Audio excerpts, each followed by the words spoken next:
Welcome into a Monday edition of the Jordy Culotta Show. Right here from the UDL, we will talk to Will Wade after a winning performance on Saturday night. And the Tigers staying undefeated as LSU basketball. What a buzz around the Tigers right now as they'll host Lipscomb on Wednesday night. That'll be 7 o'clock over at the Marriott Center. But LSU right now 11-0 for the first time since 2000. Speaking of 2000, saw Stromile Swift up in Bossier City. He was snapping off shots with John Brady, so it was good to see the former Tiger great over there. Welcome into the Jordy Culotta Show. That is Mikey Matuk, our All-American, and Lloyd is here on this Monday. Lots to get to. LSU coaching search starting to take some shape. Offensive and defensive coordinator names starting to pop as Football Scoop is reporting a couple of guys' names. We'll talk about those coming up here. LSU basketball, as we said, stays undefeated on the weekend. The New Orleans Saints club. Tom Brady and the Buccaneers. Wow, I mean, they've had Brady's number outside of the playoffs. Obviously, even then, the one that counted. Then, though, they still had that game one. If Jared Cook doesn't fumble the ball, we probably win. Yeah, I would say that's been their toughest matchup for the Buccaneers, for sure, for any team. But even when Tom was in New England, Drew and them would beat him. The all-timer of Belichick and Tom Brady both looking at the big screen, just befuddled, while Sean Payton and Drew Brees over there just cackling. Saints beat the Bucs for the 7th straight time during the regular season and the 4th time since Brady left New England back in 2020. So a lots to get to here on the Jordy Culotta Show. We appreciate you starting your day with us. We appreciate you being here on this Monday morning. Remember to hit that like button, share button, comment button if you don't mind. Helps us out here to start our Monday, as we appreciate you starting your day here with us. Every day, Papa Earl's the spice, 30% less sodium than the competition. You can find them online. You can find them at True everywhere across the South, wherever you get your groceries. Rouse's, High Neighbor, Calandro's, True Blue Water, TRUBluewater.com to get on the delivery route. Of course, Metropolitan Health Group, our phone sponsor, as always, as we'll talk to Will Wade coming up here, as we said, at 7:30 this morning. Tell you what, I appreciate you jazzing up my intro today. Gave me the All-American. That was nice. Yeah, Monday yoga. Look at that. Back. He's got his You're zen. Back. He's got your zen going. This man drinks one day a week, and he doesn't work out for 5 days in a row. It set me back. Just one Christmas party last weekend. Boy, you're getting old. It is. It's a huge sign. Don't let it get in your head. Don't let it creep in there. It's a mental thing. West Shin, no new DL. Not yet.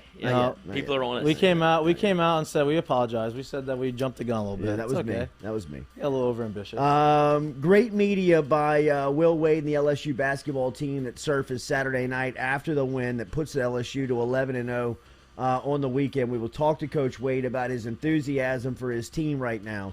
Auburn looks really good. Has anybody seen Auburn play? I watched Auburn play St. Louis on Saturday night. That is going to be a really tough opening game matchup for LSU. You think about Murderers Row, and LSU is going to have to travel it to open up the SEC basketball season, as they'll have Auburn on the road, home versus Kentucky, and home versus Tennessee. That are 3 of the heavyweights in the conference. And I would actually say the 3 best. What's up, dudes? Hey, Dudes. Of those 3, Auburn's probably the one that would put more fear in any of them. I mean, Kentucky's been good. Obviously, they've got a lot of good players, but been a little inconsistent. Tennessee, up and down as well. Auburn, for the most part, I mean, Jabari Smith Jr. He's a stud. I mean, potentially, talking like number 1 pick type stuff around him. I would just say that Auburn probably the last 3 years has been better than Kentucky, right? They've made more of an impact on college basketball and been more of probably a rival to LSU than Kentucky has. Well, Kentucky was not very good last year. Right, that's what I'm saying. They've obviously everybody, that's the big bad wolf in the SEC. That's what people look like. That's what people look at as the barometer of who your team should be. But it seems like Auburn's probably the stiffer test for LSU and probably might be the first L, and I think that's okay. Just get out there, get hit in the mouth, and see what happens. Yeah, I mean, look, I'm not willing to put an L by anybody, his name, with LSU just because of defense. Yeah. I mean, that game on Saturday, there's been a couple of games this season that in years past LSU would lose. If you'd have played the same game with LSU's past rosters, whether it was even like Nas and those guys and Tremont Waters, or if it was like Trendon Watford, or even like Cam and them last season, where their defense was never good enough Right. to bail them out of a night where they just couldn't throw it in the ocean. Now, one thing that is concerning after a couple of games, after 11 games, is that they've got to get their offense right. They've got to get into some confident set where when they are, really struggling, and they were struggling that, the other night, again, that they just have something that they can go to bail them out. But Yeah, half-court offense has been kind of so-so. Shaky. Hasn't been great. Shaky. But I feel like Louisiana Tech did a really good job of, like, they handled the press pretty well for the most part. And they did things a little bit differently than other teams. They kind of played them pretty tough. Louisiana Tech's solid. You know, they're a solid team. I'm not saying that they're the best team that we've played. But, like you said, the half-court offense, I don't think, is something a little concerning. But I think that some of these young guys, I think Brandon Murray, honestly. Yeah. I think once he starts kind of getting in his groove and starts making some shots and Pinson starts making some shots, that's the only way you're going to be able to fix that is some guys are going to have to step up and start making some threes. Cody Doon with the super chat this morning. Cody Boudreaux. Well, we might as well call him Cody Doon. Go ahead and do it. You might as well just call him Cody Doon right now. There you go, buddy. There it is. Cody Doon with the Merry Christmas this week. Bring your kids to see Doon in Cody the IMAX Doon. for Christmas with the $5. I like that. We appreciate you being here, Cody. Thank you for the super chat as well. Remember, daily, we are brought to you by Edward Jones. Looking forward to our lunch today with Daniel Newman, daniel.newman@edwardjones.com. Going to talk to Daniel about some things that are going on around NIL and all of that stuff financially that's happening around college football and get his thoughts on it. But if you need fiscal advice, if you need financial advice, remember Edward Jones and Daniel Newman out in central Louisiana, daniel.newman@edwardjones.com, daniel.newman@edwardjones.com. 15 minutes from now, we'll talk to Will Wade. And yesterday, we were talking a little bit about the LSU football search. As it looks like there's a couple of names that are starting to pop on the coaching trail, as far as guys that are starting to stand out for Coach Brian Kelly. And one of those is somebody that we have talked about for a while, and it really does look like that the Cincinnati offensive coordinator has really been in the crosshairs for Brian Kelly from the start. Mike Denbrock, who has been at Cincinnati for the last 5 seasons. Obviously, the Bearcats are in the Final Four playing Alabama. Their offense sits atop of a lot of the heavyweight of offensive categories. Ritter, the quarterback, has really kind of been the guy that stabilized that thing all season long. Denbrock's got past working with Brian Kelly. They've worked together both at Notre Dame and Grand Prairie Valley State. But their relationship didn't end well in Notre Dame. That's the concerning part, right? Because like I said, I don't want to say I've been on the wrong side of these things, but I have been a little bit on the more cautious side of Brian Kelly in the timeline because I feel like it's been a bit odd. It feels like there's been some swings and misses on this side, but it feels like he goes to the well again. He wanted Tommy Rees, right? That was the first. In a perfect world, he gets Marcus Freeman and Tommy Rees, and it's a flawless transition over to LSU. He's able to get neither, so he goes back to people that he trusts. But it feels like it's a little bit different than what it was when Coach O would go to the people that he trusts, right? Because isn't that something that kind of concerns you, like the good old boys network? This feels the same way, but in Brian Kelly's vein, to where, okay, I have to learn how to trust this guy because it's not LSU that you're doing this where you're going to, he has a better track record. Right, exactly. Because I can go – but he's doing the same thing, right? He's asking people that he trusts on who to hire next because he wasn't able to get his defensive coordinator, and it feels like he's asking them on who he should get after that. And so I feel like it's okay with Brian Kelly, though, but I am a little spurned by what has happened in the past with these kind of, okay, that wasn't the guy, that wasn't the guy. See, okay, now know. here's the guy. I'm not necessarily off of that. Like, I'm okay with some guys deciding that they don't want to take, like, Tommy Rees. They get a deal of a lifetime. Well, yeah, but Tommy Rees also, he had an interview with Russillo, and he said that he didn't think he was 100% ready for that position yet, which is unbelievable self-awareness on his part, and great for us if a guy that didn't think he was ready didn't take that job when he wasn't ready and then kind of just crash and burn in front of everybody, and that would not be good for Brian Kelly, for the fans, for the players, for everybody, right? So for me, if Denbrock and Kelly had a falling out or had a bad breakup and he's interested and wants to come, to me there's something else behind the scenes with them that maybe it wasn't as bad as we think it was, or maybe because he's not going to come here if he doesn't like Brian Kelly. Like, he's not going to work with a guy. No, it's the opportunity of a lifetime for him. Yeah. Well, would you take the job if you're offered it? But the falling out is a bit concerning that he's going back to the well again, right? That's all I'm saying. Well, I don't know if he's gone back to the well on the offensive coordinator. I really do believe that there is somebody that's been in place. The plan has been sold. I mean, we talked to a couple of offensive recruits. We talked to a couple of offensive recruits' parents, and a lot of what they heard from Kelly, they were very much relieved a couple of weeks back. Like, I don't think that there was ever a point where there was panic setting in within the recruiting base, within the recruits and the parents on what Kelly was selling and showing the future to look like for LSU football. So I think Denbrock's been in place ever since he found out that Reese was staying in Notre Dame. Well, I think that's why I got one too. Yeah, heads up, buddy. I think that's why he hasn't announced. Because I think that the guys he's talking to are still playing either, and I said this, I think they're either in the NFL or in college. Obviously, offensive coordinators in college, and now we talk about the defensive coordinator who is in the NFL right now, right? The guy he thinks that he's going to have as a defensive coordinator is still coaching. And so for me, not having a guy in place, all that was telling me was it wasn't that he was not prepared or people were turning him down.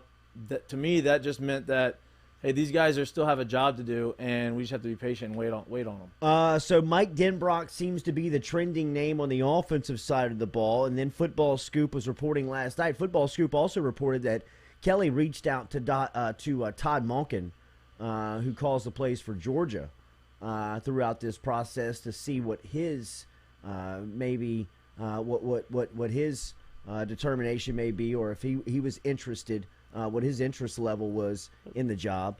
But it does look like Mike Denbrock is the guy on the offensive side. That's what I'm saying. Neither of which are the splashiest names of all time. That's all I'm saying. You're putting a lot of that. Well, we keep doing this with putting a lot of faith in what Brian Kelly's doing. And I'm not hopping off the bandwagon. I'm just saying these names are not the splashy names Denbrock's that you're better. used to. I like Denbrock better than I like Monken. But Monken, why would he leave Georgia to come to LSU? It's a good question. It's fair. You know? I mean, Yeah, you gotta ask, like he's potentially playing in the But national even that championship. name wouldn't, like, that doesn't move the needle for an LSU fan, I would imagine, when you look at Georgia's offense and you see what they've done. What would move the needle is my question. Like, what offensive coordinator would would you Tommy say? Reese would have moved the needle Yeah, for you? you know what I mean? No, I don't. No, but it feels like that would have been Brian Kelly's first hire. If he could get Tommy Reese, he would have Tommy Reese, and he didn't. But so now what you would start move the going needle, down the you think? list. That's all I'm saying. I know, but what would move the needle? Like, who? Let's say everybody else, all offensive coordinators were Tom Herman? No, that would have just been a Tiger Droppings right. fiasco. But Lane Kiffin's OC. I would love to have seen him get Libby? a call. Yes. But he's going to, didn't he leave? Yeah, he's going to his alma mater. He's going to Oklahoma. He's going to Oklahoma. Yeah, but to be an offensive coordinator, correct? Yeah. That's what I'm saying. Like, those type of guys that you can kind of take a swing at and see that have a splash offense, because that's what LSU is not rooted in. Yeah, but Kelly, sorry, I don't mean to cut you No, off. go. But Kelly's offense, it's Kelly's offense. So he wants a guy that he's familiar with, that understands what Kelly wants to get, wants to put in and incorporate, and the core principles of the offense. And he wants a guy. He's not going to pull the strings, but he wants to have his input. Anybody watch the Colts play over the weekend? Yep. I think Jonathan Taylor's probably the MVP of the league right now. I think that's how Brian Kelly wants to beat you. I think that's the offensive style that he wants his team's identity to have, is the ability to run the ball and choke you out. I don't think that this is going to be some new age spread type offense that LSU's been trying to incorporate, trying to sell, trying to identify themselves as on the offensive side of the ball. I think it's going to be a mixture between a little bit of old school and a little bit of new age, where pro style. You've got, it's going to be pro style. It'll be pro style football, where you've got offensive linemen that you see now starting to come into the system and come into the program, that really the identity of the offense is going to be built around. I really believe that. And I think that when you're looking for names and you're waiting on splashes and you're waiting on big names to happen, Brian Kelly's not the guy to make that stuff go on. I mean, he's not ham and mayonnaise. He is not going to be the guy that comes in here and tries to make wheel. pizzazz. You know what I mean? Like, he's coming in here to be very methodical, to be very strategic. He's not going to really veer off course of what he's trying to build. And I think what he's trying to build is consistency, depth, stability, and all of that if you just look at his track record, if you look at his past, I mean, it's all built around kind of ball control, being able to run the football, offensive line play. But don't get confused with that being a boring offense either. Yeah. Like that can be an exciting offense. You don't have to have 5 wide to be an exciting offense. You can have an exciting offense by doing what he's trying to do. That's what NFL teams do all the time. That's what teams that have the guys up front, the running backs and the receivers, that's what they can do. And it's not going to go back to the Les Miles days where you're having 2 receiver routes and you have 1 read and you hand them like we're not going to that. You're going to have every quarterback that we have is going to be able to go under center. They're going to be able to play action. They're going to be able to run the football. They're going to be able to go out the shotgun. They're going to be able to scan a defense. They're going to be able to read coverages. That's what we're going to be able to do, and that is what wins football games. It's the spread offense and the high power deal. Like that's all fun. That's great, and we had a great time with that in 2019. Teams are winning with that, but Georgia showed you that they can win the other way. I think ours is going to be a little bit more of our offense is going to be better than that, but that's the style of like, hey, we're going to play run it down your throat. We're going to be able to push you off the ball, and we're going to be able to make the throws that we need to. And look, if we need to throw for 300 yards a game, we can do that too if we have to.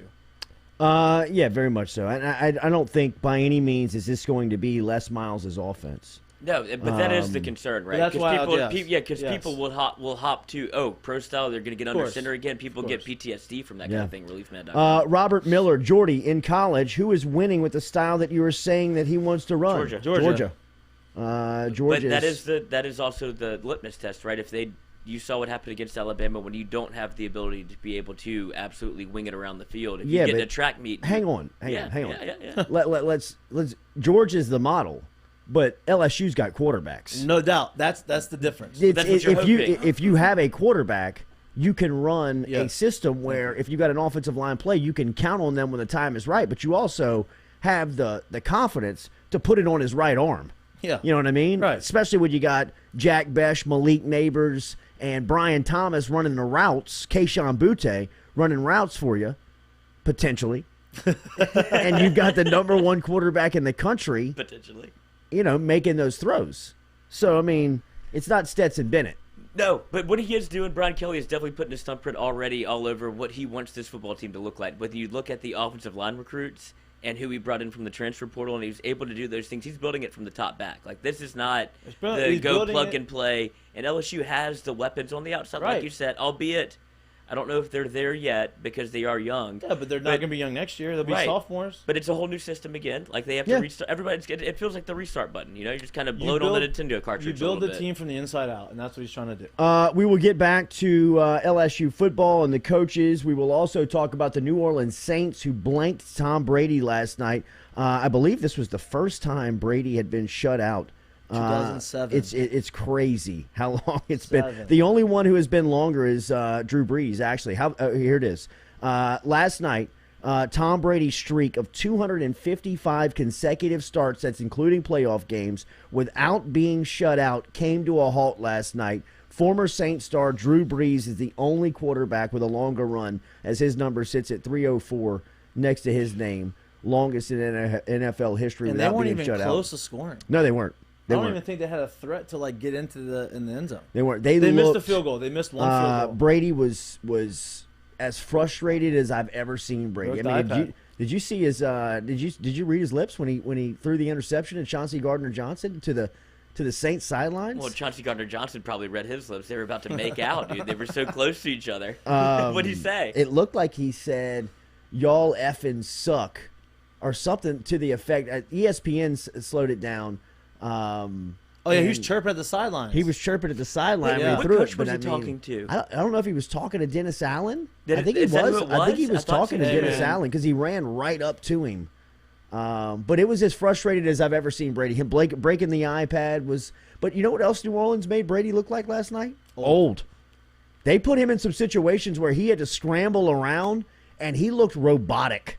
Like he looked like he couldn't move out. He looked 44 years old. Yes, he did. Playing in the NFL. I mean, we get it, but I mean, it was for the first time I sat there and thought, wow, Brady doesn't look like Brady. Like, he looks old out there. Well, I know. I'm sorry. If you go back to last week, whenever he was running all over the place, like he was scrambling to the point where Bruce Arians had to say, "Hey, Tom, enough of that." Down. Yeah, that's enough of that. He goes, "I know." But you saw him try to get out the pocket a little bit last night. Coach, he was in He's cement. never been a runner, but I'm with you. He was in cement. I'm with you. He was in cement. All right, we'll get to Will Wade here next. Remember, daily we're brought to you by new sponsors. Shout out to our new group over here, Mulhan Law Firm. And they have been great to work with. They've been helping us out as we're building our podcast network here at the Jordy Culotta Show. In fact, we have developed a umbrella company, FM Digital Media, that Mulhan Law Firm has been instrumental in helping us develop.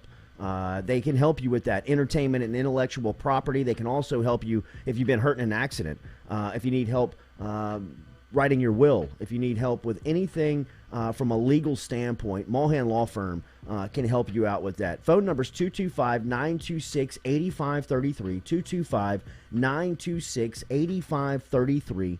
Trusted lawyers over there like Roy Mulhan, Namisha Patel, Josh Roy, all of them over there can help you out online at mulhanlaw.com, mulhanlaw.com. As we said, they've been great to work with us. We've been working with them firsthand as we're writing up some of these contracts and coming up with some of the splits on podcasting and networking, and they've been a real guiding light for us on that. Mulhan Law Firm.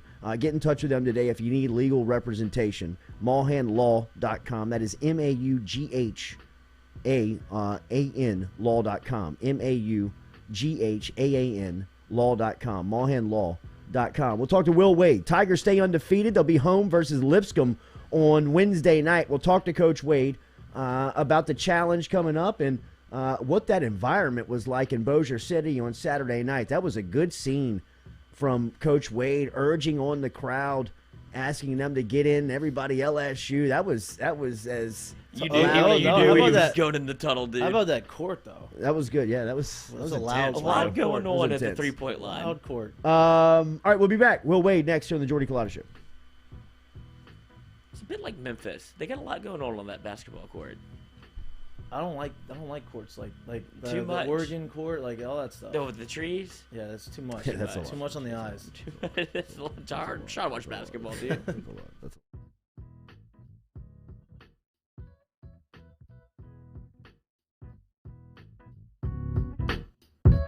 Go Chevrolet is proud to announce Go Express Auto Sales, the new used car lot located in the capital city of Baton Rouge, Louisiana, at 11522 Florida Boulevard. Go Express Auto Sales is online at goexpressautosales.com, or you can search them on Facebook and social media at Go Express Auto Sales, the newest addition to the family of Go Chevrolet. Remember, Go Chevrolet is located down in Laplace, Louisiana, but now welcoming aboard Go Express, the new used car lot located in Baton Rouge, Louisiana at 11522 Florida Boulevard.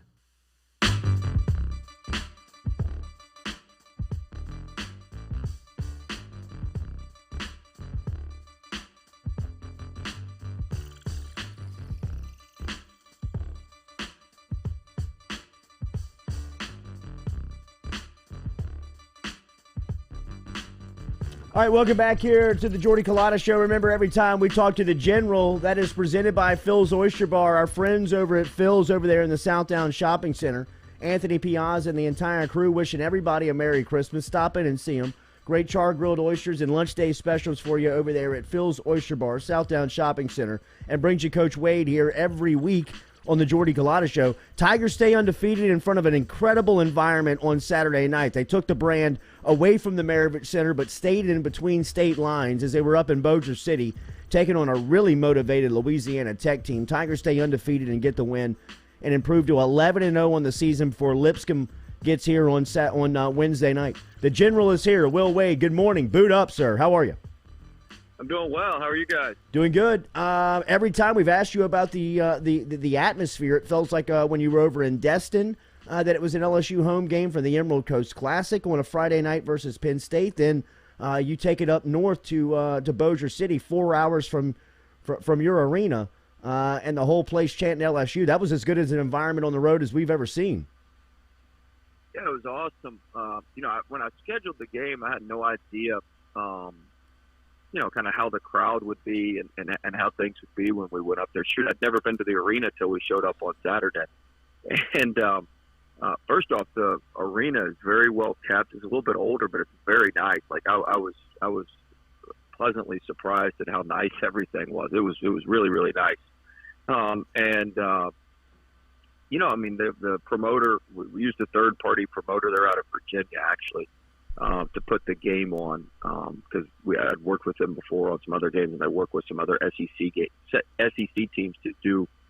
They'd worked with Alabama and set up a game at Huntsville with Alabama a couple times. So they've done the same type of thing frequently. So we worked with them, and the guy Zach who runs the Kimptons. I think we're gonna have 7,000 people here today. I said, what?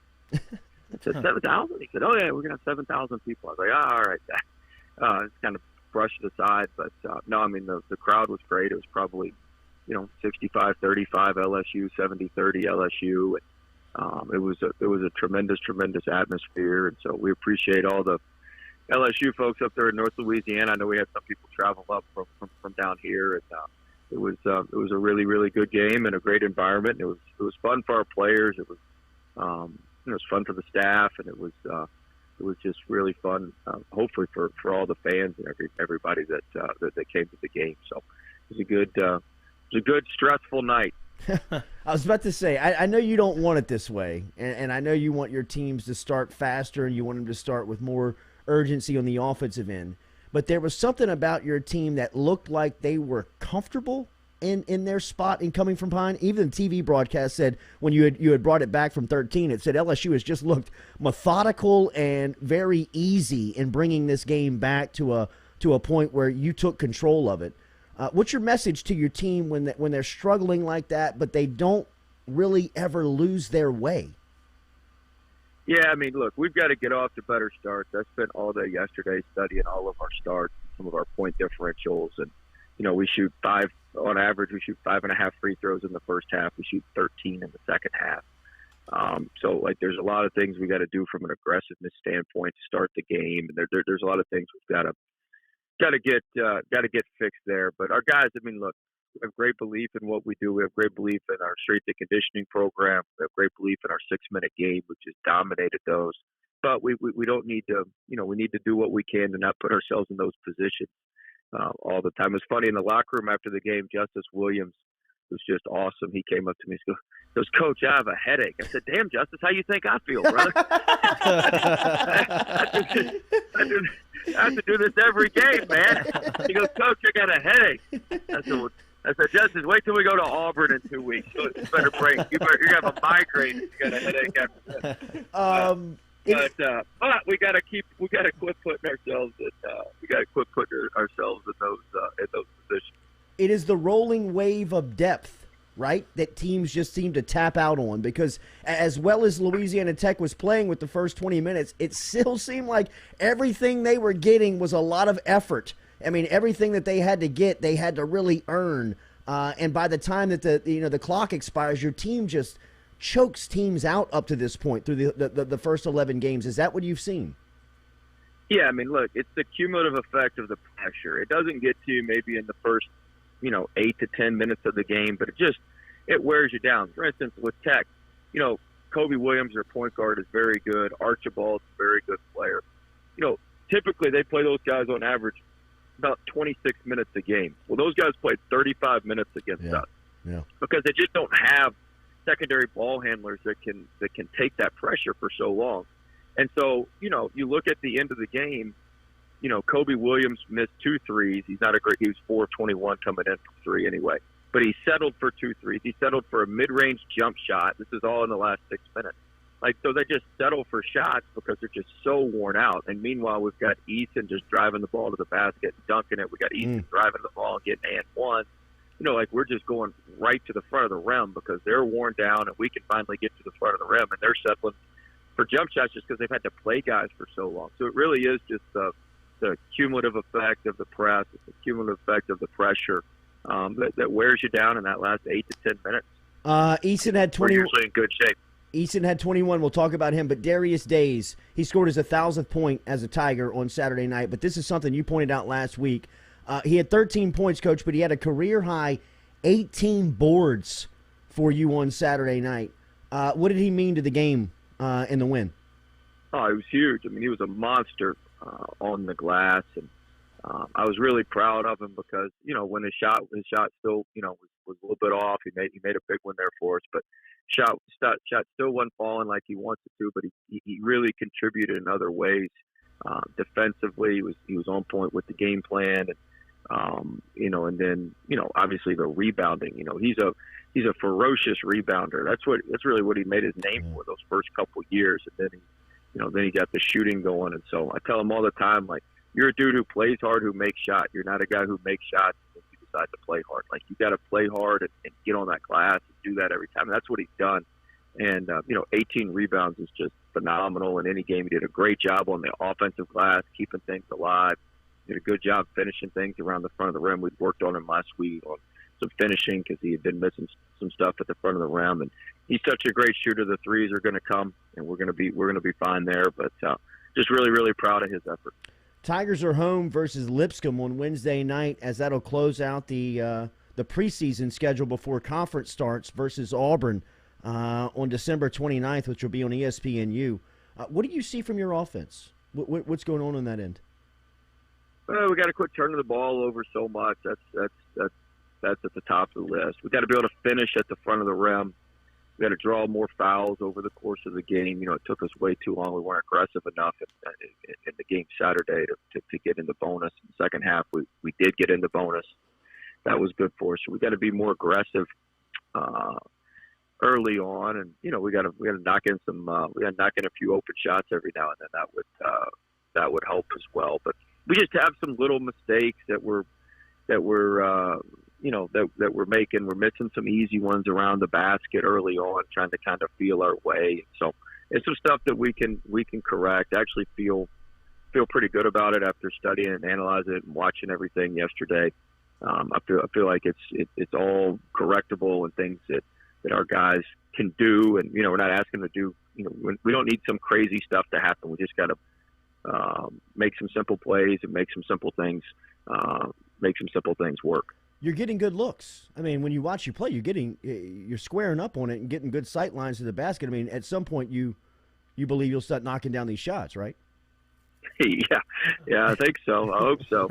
But you know, look, I mean, we missed a layup to open the game. We ran a play for a layup. We missed a layup to open a game, and they're hitting in the shot clock threes with people draped on them. You know, that sort of stuff adds up, and so, you know, we've got to. We've just got to be able to finish. And then the second possession, we run a play, we get pushed out, we turn the ball over on the second possession. And so, you know, we had 4 turnovers in the first 5 minutes of the game, and that just kills you. I know Mama Bear was there on Saturday night. I felt bad for Efton because he just couldn't get going with the whistle.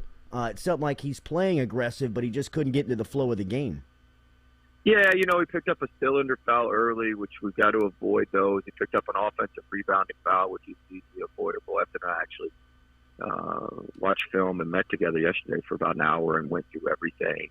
And he's such a high level person, such a high level kid. He understands everything, and he's gonna shake back, and he'll be fine. Do you really scout the arm length of referees on the toss? No, who said that? We scout the jump ball. We scout how they throw the jump ball. Yeah, we do that. How do you scout that? You watch them throw the jump ball. You watch all their. You know who the officials are before the game. Like, I know who our officials are for Wednesday, and you go look at the other games where they were the lead official, and you watch how they throw the jump ball, and we clip it and send them to Efton so he can time it. We timed it too good on Saturday. He tipped that thing out of bounds. He tipped it out of bounds.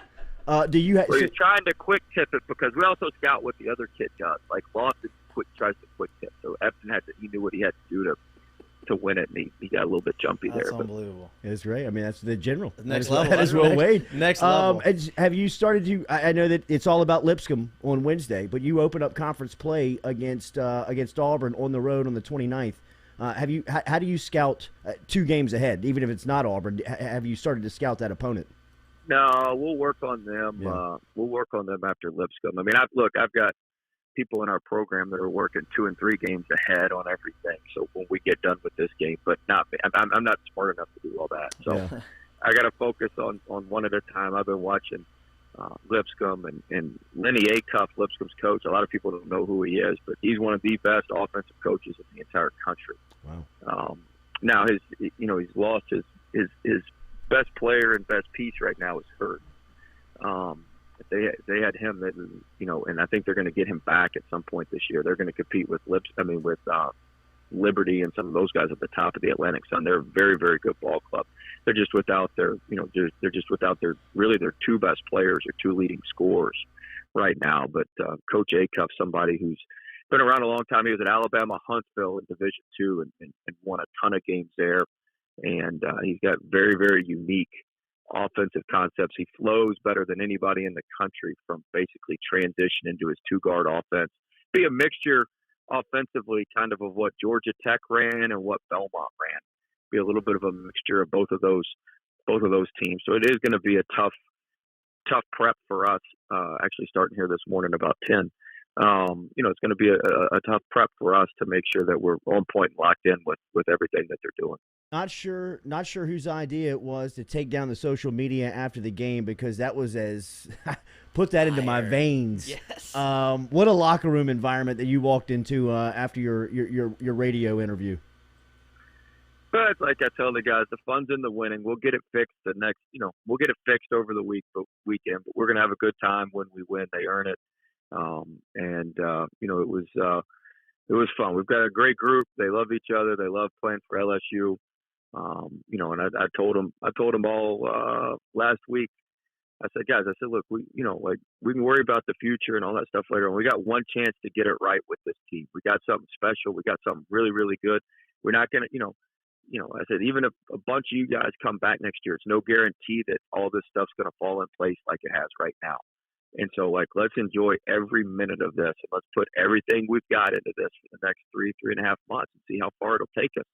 But we all know we got something great right now, and let's put everything we got into it, and let's enjoy every moment. Let's enjoy every bit of the preparation for every game. Let's enjoy every bit of the game. Let's enjoy every moment we've got with this group, because there's no guarantee we're going to get it again. And we know what we've got, and we just need to enjoy every minute of that. And that's part of what the locker room was. They're excited for Darius getting his 1,000th point, 18 rebounds. Tari was obviously excited for Gaines, how he came in and changed the game defensively. So everybody was fired up. Coach, do you feel that moment whenever you're walking in through the tunnel and going into the locker room after you're interviewed? You're like, oh man, the boys are about to be fired up whenever I get in here, because you can command the room whenever you said, hey, listen, everybody stops the celebration, so it's all eyes on you. Then you hit them with the boot the F up, and it gets the whole place raucous. You took it to another level. Do you feel that whenever you're walking into the tunnel and going in to go see your guys? Yeah, I mean, a lot of it's based on feel, what you do with the group. Coach Nickelberry and Coach Armstrong had already gotten them fired up before I got in there about Nick about turning them over, and Armstrong was, they thought they were going to get 60 on us, but about the defense, and then I was, I just kind of put the cherry on top after they had done all the hard work. 60. Coach, I know last week your team was at the hospital doing some of the good deeds of seeing the kids who were dealing with terminal illnesses. Talk about that experience for your group. Yeah, well, we did this year. We did the shopping. We shopping with the kids from the Boys and Girls Club. We did that on Thursday of last week over at Walmart on Burbank and Bluebonnet there. So our guys had a great time. It was a great experience. For our guys, but they love doing it. They love seeing the kids get excited about the gifts, and the kids obviously love it. We're able to feed them dinner and have a good time. So our guys really enjoyed that last week. Wednesday versus Lipscomb, the undefeated LSU basketball team, a top 20 squad, is home versus Lipscomb, and will close out the preseason schedule before taking on Auburn in conference play as that cranks up next week. Thank you as always, Coach. Boot the F up. Thanks, guys. Boot up, the clean version. Yes, indeed. There's Will Wade checking in this morning. All these compliments of Phil's Oyster Bar when he stops by. Daily, we're brought to you by Cajun Ready Mix. Online at CajunRMC.com. Get in touch with Cajun Ready Mix this morning. If you are looking for concrete, they can help you out. Cajun RMC, they specialize in it. Residential, commercial, industrial, municipal, Cajun Ready Mix provides ready mix concrete products and services to meet all of your concrete needs. They can help you out. They got 9 locations around the greater Baton Rouge area, so that helps you out. That means that your concrete will be on time and to the exact specification. Online, CajunRMC.com. That is CajunRMC.com. As that is daily brought to you by. He's like, I don't know what to do with this. Yeah. This They're video winning, we're bro. putting out. They're Yeah, winning. this is great. I think we There's have to nothing delete wrong with it.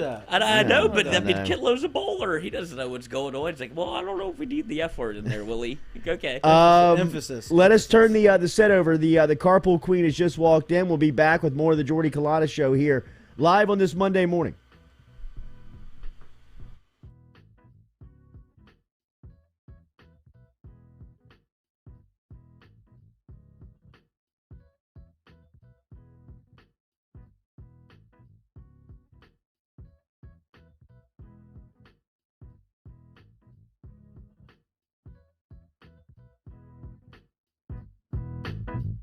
Papa Earl's, the fine spice, originating right down here in South Louisiana by our guy Mark Pop Norman. Developed it back in 2018 and won Amazon's Newcomer of the Year in 2019. They pride themselves in having 30% less salt and sodium than the leading brands at the same price point. You can find them locally. Look for Papa Earl's at Rouse's, Calandro's, Mathern's, High Neighbor, and more. Gearing up for spring and summer down here in South Louisiana, and you want to keep your lawn maintained during these sunny seasons, get in touch with our friend Blake Abear over at Abear's Lawn Maintenance, where he says, you grow it, I mow it. 225-485-8022. 225-485-8022 is where you can find Abear's Lawn and Maintenance, the official lawn and maintenance company of the undisclosed location. Go Chevrolet is proud. Abear's Specialty Meats, home to the finest boudin in South Louisiana. 2 spots right here in Baton Rouge and out in Prairieville. Stop in and see them in the Dutchtown Shopping Center on Highway 73 or right here in Baton Rouge on Jefferson Highway. Online, abearsmarkets.com, and they're all over social media. You can find them on Facebook. You can find them on Instagram. Abear's combines perfect seasoning with that authentic Cajun flavor. Find out for yourself.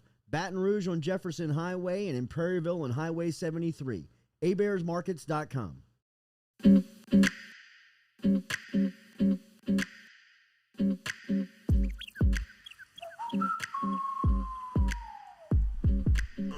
All right, welcome back in here to a Monday edition of the Jordy Culotta Show. As always, we're driven by Go Chevrolet. Shout out to our friends over at Go, GEAUXChevrolet.com, located in LaPlace, Baton Rouge, here in Sherwood Forest and Florida Boulevard. The place. Used cars, Go Express Forgot Auto about the Sales. place. And if you're up in Tennessee, the brand has grown. The Carpool Queen is here. Hey. How's the schedule with exams? Are we Only still 2 down, okay? 1 to go. Okay. How was the parties Okay. this weekend? It was. They were good. How was Ooh, it? that tired. was Long weekend. Tired.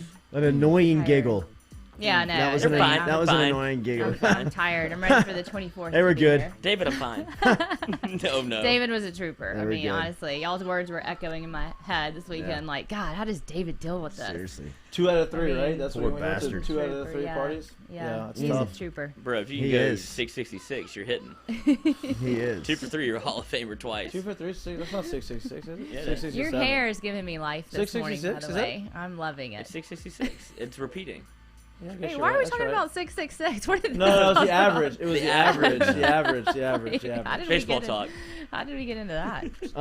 2 for 3 of the walks. That's a good. God, That's a score a great run. day. That's a great day. We'll take that all day. All day. Great Hit by day. pitch. Great all day. day. Nah, give me a walk. Don't hit me. Oh, would you rather get walked than hit? Yes. Every day, unless it's 0-2 and the guy's nasty. That's then what hit I'm me. thinking. Yeah, Then like hit me. But all day, every day, give me a walk. Do not hit me. I hate it. I got hit a lot God.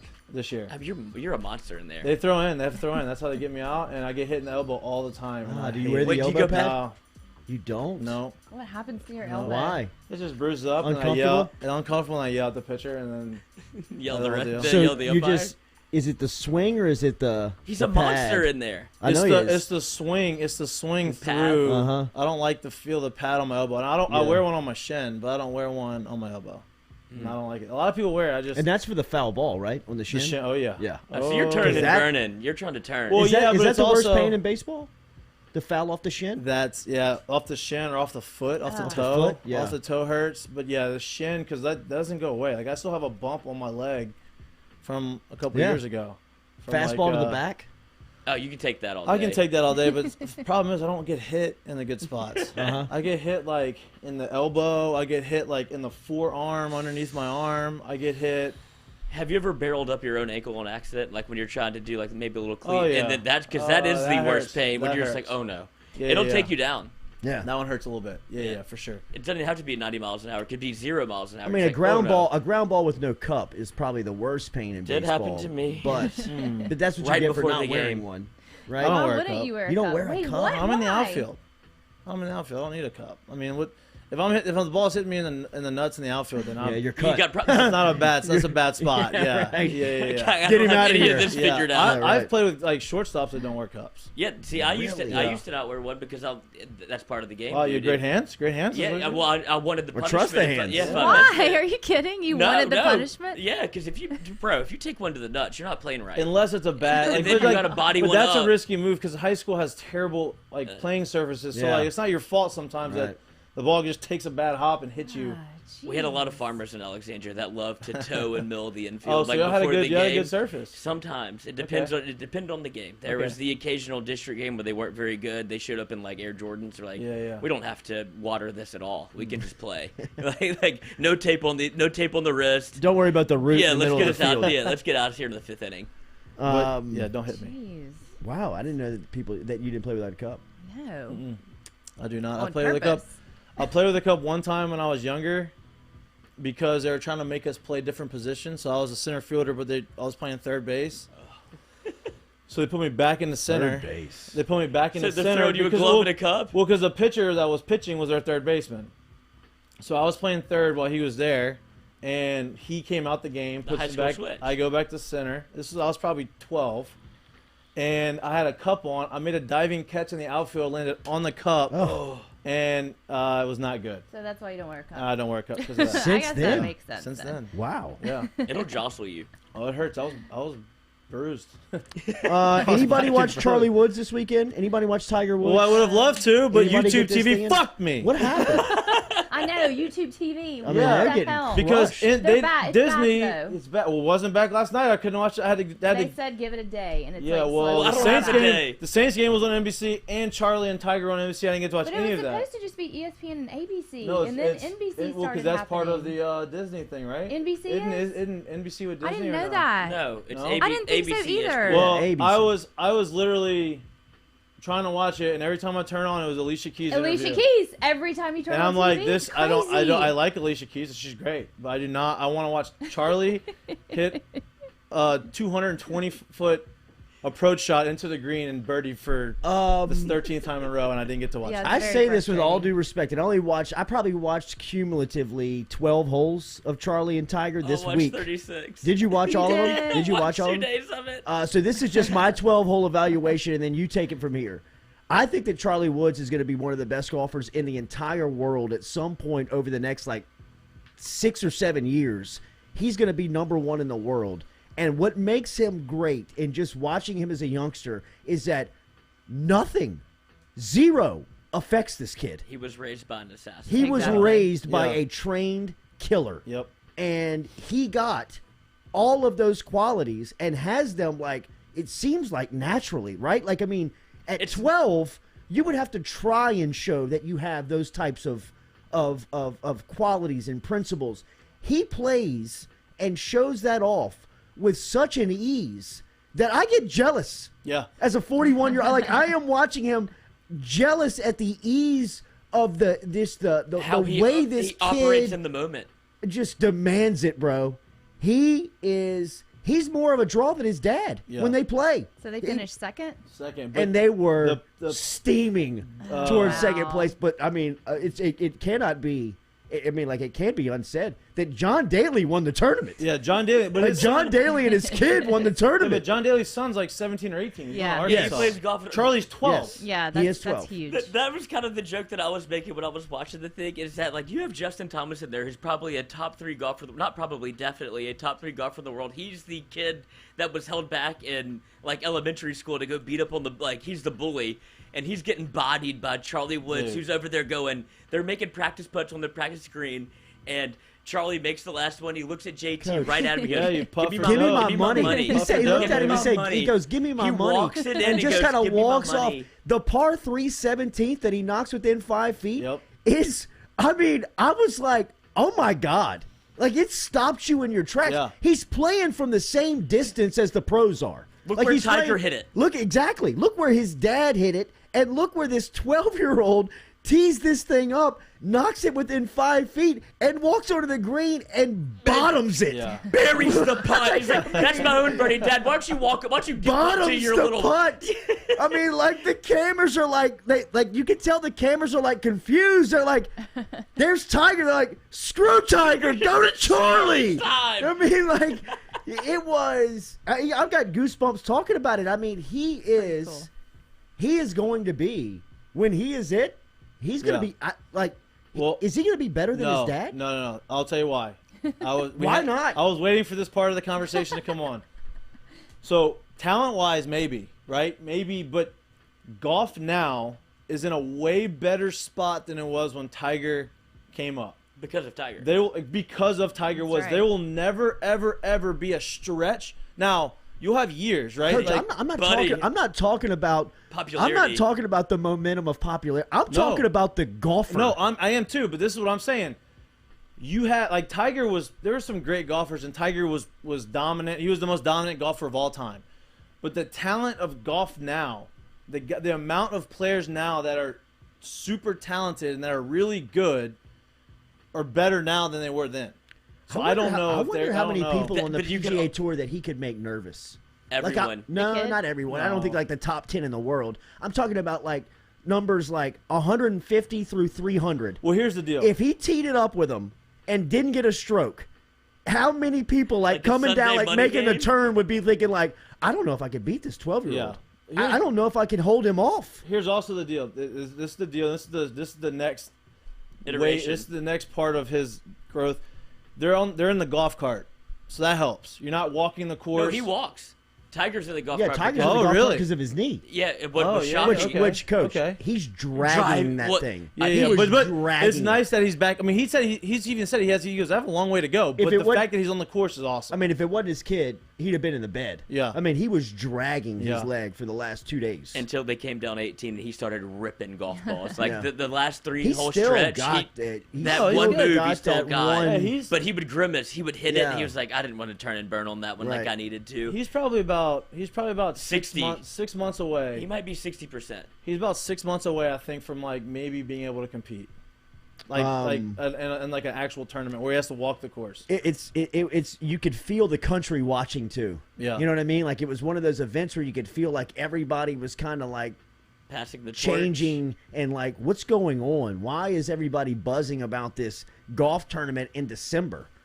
I You know? watched that more than I watched the NFL Yeah. yesterday. I Well, I know. would have, but Will Tiger Um, compete again on his own? no. Not, Yes. You don't You think? Yes. think so? But you He think will he'll only- be competitive? he will only play in majors, and I think the only major that he'd be able to win would be the Masters. Masters because it's built for him. Yeah, but Um, he will compete again. He will play on the tour again. I believe I'm that. anxious if he's got the stamina to do this 4 days in a row at that Yeah. level with this physical setback that he said. I mean, that was pretty jaw-dropping Well, they almost to hear amputated him him. Yeah. say that. Yeah, Like you could hear the guy who was asking the question was shocked. Yeah. Like he was like almost like, did he say I forgot my next question? Yeah, he Did- I did mean, because like, he he- asked him. He goes, "Well, whenever you got the wreck, what was the procedure that was going on? Was there a chance you were going to lose your leg?" And Tiger Woods like deadpans looks at him and goes, "Amputation was on the table, yeah." And he was like, "I'll follow up after this." And then he looks at Tiger after Tiger Woods goes, "Almost lost my leg," and he goes, "I forgot my follow up. I forgot what I was going to ask." He goes, "All right, next question." And Tiger Woods is unfazed by it. It's like it's not. It's just a. Yeah. He's a process. He's a serial killer. He's a process well, that's killer. why Yeah, he is. I really do. I I know he went through. I think he may not play this year. It may be next. It may be. He ain't ready to play Masters. against No. the dudes. But I think he will play again. I really do too. I And do. remember, did we have? This is when the show started. That was one of the first topics so we talked had. about because we watched the documentary and talked about it all the time. And I was trying to find some way. It's like Tiger will probably find, if anybody could do it, Yeah. it would be Tiger Woods. He's laboring out there, but he might be able to put it together 4 days in a row at Augusta one more time. Two of the most impressive athletes. If you want to go and just say, wow, these are unbelievable numbers, the two most impressive athletes I've ever looked at stats and I was like, oh my God. Tiger Woods, when he was winning all the tournaments, and it was not just majors, it was tournament after tournament The after Tiger tournament. Slam. There's that stretch in And 2000. That's Barry unbelievable. Bonds. Unbelievable. If you go look at Barry Bonds' numbers from that stretch and Tiger Woods, you're like, oh my God, these guys are. Changed the sport. You Yeah. know what I kind of got lost in watching this weekend was the E60 on Bonds, which is I've never seen it. Never seen it. He should be You in the should Hall of watch Fame. that. He needs to be in the It Hall of is Fame. unbelievable how just the feeling around him changed so much, but how good of a baseball player he was. He didn't need to do it. I think he was a Hall of Famer before he got on all the Absolutely, other he stuff. was. You forget how good he was in He's Pittsburgh. 40-40 guy. He was amazing in Pittsburgh. He was very unlikable.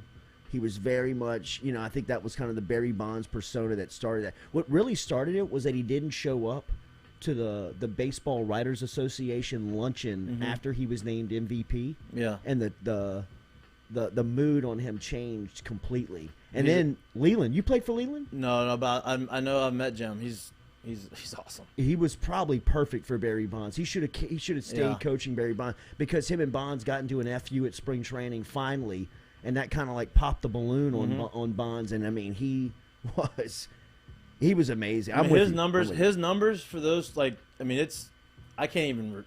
There was the year he hit 73 home runs. He had Unbelievable. more home runs than swings and misses. Yeah, that's right. That means he didn't his swing, strikeout number was stupid. Yeah, but it wasn't right? even strikeouts. I'm talking about the ball going Didn't and you barrel swing it. and didn't foul a ball off, Yeah. didn't hit the ball in play. He had 73 home runs that year, and he had less swings. I have 73 swings and misses in 1 month. In 1 week, sometime. No, not 1 week. Maybe 2 weeks. 1 week would be not bad. But swings the song and going. swings and misses, that's. Well, I believe it was Dusty Baker who was down here with Roger Cador who said at a speaking engagement that the best quality that Bonds had as a player was his vision, Yeah, his eye, I believe it. is that he could tell if a pitch Immediately. was a half-inch high, low, outside, and he- inside. Dude, he put his nuts on the plate. He was Yes. on top of the plate. And you think, I'm a big guy in the box?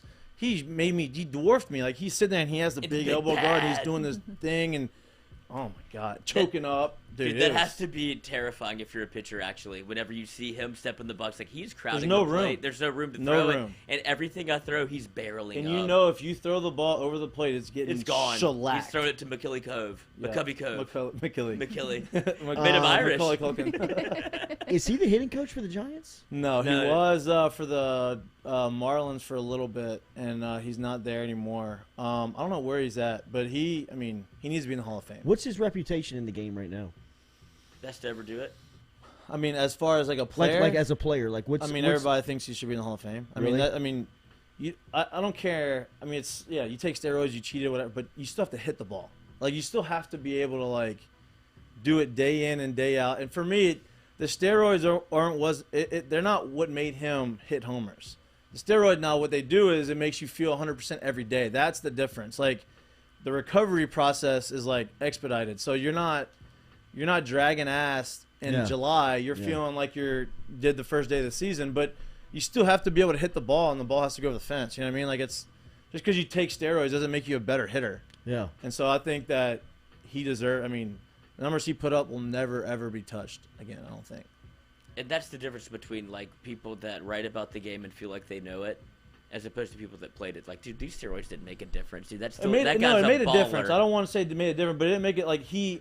But I'm saying That's the era. That's the era of. That's Yeah. it. That was the steroid era. So all these guys that were dominant, and that was a part of the game. It wasn't illegal at the time. It wasn't. Mark McGwire was doing interviews There with was him in his no locker. rules. That's what I mean. There's no rules at that time. So that's part of it. That's the era of it. So you put them in, just like you put the guys in for the dead ball. It just. When did it become a just thing error. then? Why did it? If it wasn't when What, did it steroids? become illegal? Yeah. Well, Made you awesome. once It people becomes so started taboo. realizing that, McGuire and Sosa really brought like that, yeah. Yeah. Well, so McGuire and Sosa brought baseball back. Yeah. Yeah. So, I don't think we thought we were gonna get in a baseball convo today, but Me either. 1994 was a strike. So when 1994 happened and the players walked off the field, there was no World Series, there was no playoffs, there was no nothing, Yeah. and they kind of lost a lot of fans. Like they didn't have, people kind of were mad that they didn't play baseball, whatever. So then, for those next 5-6 years, or really 4 years, people were struggling, and then 1998 happened. Yeah. And you had the home run race with Sammy Sosa and Mark McGuire, and it brought everybody back to baseball. And then so for that next 10 years, you had homers, and that just was kind of it. Guys Yeah. throwing hard, home runs, the whole deal. And then steroids people started saying, okay, steroids, this, and then people got caught. And then you had the the Miami guy. I forget what the name of it is. I'm drawing a blank. Something with a B. It starts with a B. Yeah. Whatever. The A-Rod guy. Yeah. Balco. So Balco. Balco. So you had that whole scandal, and then you had names getting thrown out there. And once that happened, people close to baseball probably knew, but there was no evidence. And then once names came out and there was evidence and there was investigation, then you had to crack down, and you cleaned it up a little bit. And look, it's obviously you still have some of it. It's not near as much. You got guys get caught doing it, but it changed the game for Yeah. sure. Absolutely. And baseball needed that at the time. They did. I mean, Yeah. that was maybe the golden age of the modern era. Yeah, and You now know? now baseball is changing in the sense of it's a little bit more fun. It's a little bit more flamboyant. They're trying to make it a little bit more, have a little Mic'd more up. pizzazz and a little swaggy. It's You know what I mean? Which is great. entertainment, Look, if you want to go see some of the best baseball ever, go watch winter baseball.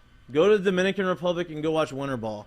And these it's packed, sold out crowds, and it's all these Latin Dominican guys, and they play for their country, and it is the most passionate, bat flipping, crazy. But yeah. it's that's what they do there. It's The fun, love of the game. right? And so they're trying to bring that into baseball now, which I think is great. People are melting down that we're not talking about LSU and that we're talking about Major League Baseball Sorry, here. sorry. At Y'all were 8 talking about o'clock Charlie here. Woods, a 12-year-old. Samo, good LSU talk. ... Jeez. Jeff Marks on LSU basketball and the Saints, and we're talking about Barry Bonds. Wow. Chill out, bro. All right, We all guys. talked about 8 basketball. minutes. 8 minutes. That was that game last night was not something that you really can talk about. It was 9-0. It was a stranglehold. That was crazy. They anaconda. If anything, Dennis Allen stamped his ticket to an NFL head coaching gig at the end of the season. Yeah, Oh, no I'm doubt. saying it might be Yeah. bad. I don't know for how that he hadn't happened. gotten one the last It 2 is. years. It is very much that you feel like you're playing with house money with Dennis Allen. What's funny is you think he would go to Las Vegas, but they've already tried. They've already treaded that tire. So Yeah. I don't know if he goes back there. No, I doubt that they would take him back. Right? You don't rehire a coach that That's you what I'm fired. saying. But how long that's a ago- great hire. They for fired them. him right before Gruden, right? He was the head coach before Gruden. How has Pete Carmichael been there for so long? It's a great question. It's a great question. He's Man. been there for 6. I didn't realize. I knew he was there for the whole time. Yeah, he's been there the entire time. They actually found Carmichael. He was the quarterback's coach for Drew Brees in San Diego. That's Yeah. why they brought him over.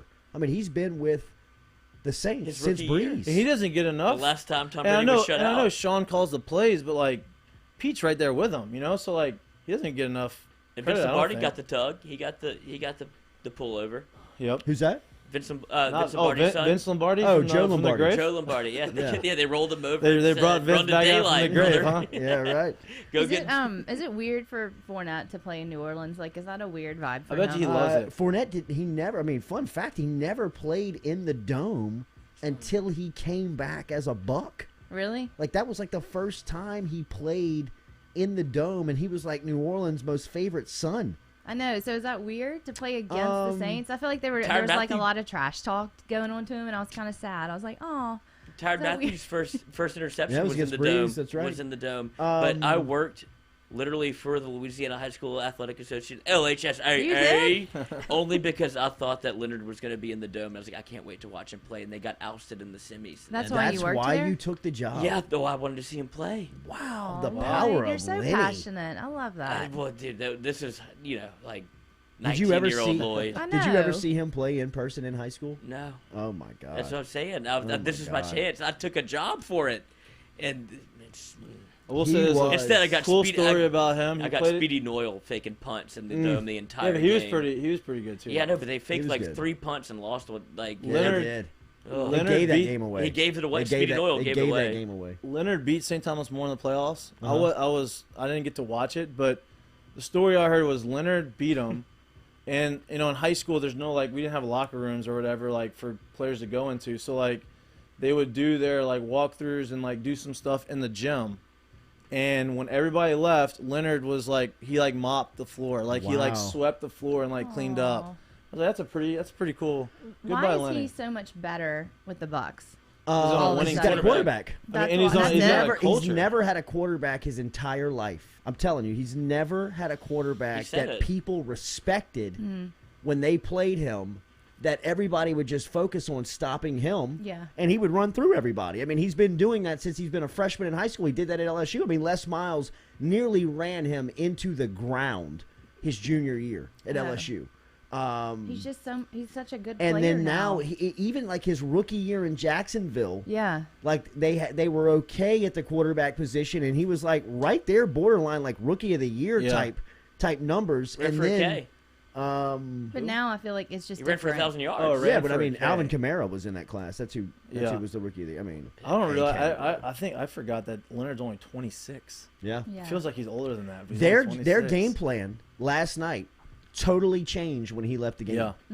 The wheels fell off of the Tampa Bay offense when Fournette left last night, and I hope for his sake that he is okay, because he limped off that field and was getting help off the field, and not so much because he was playing well last night, but really moreover because of the way that he's playing this year.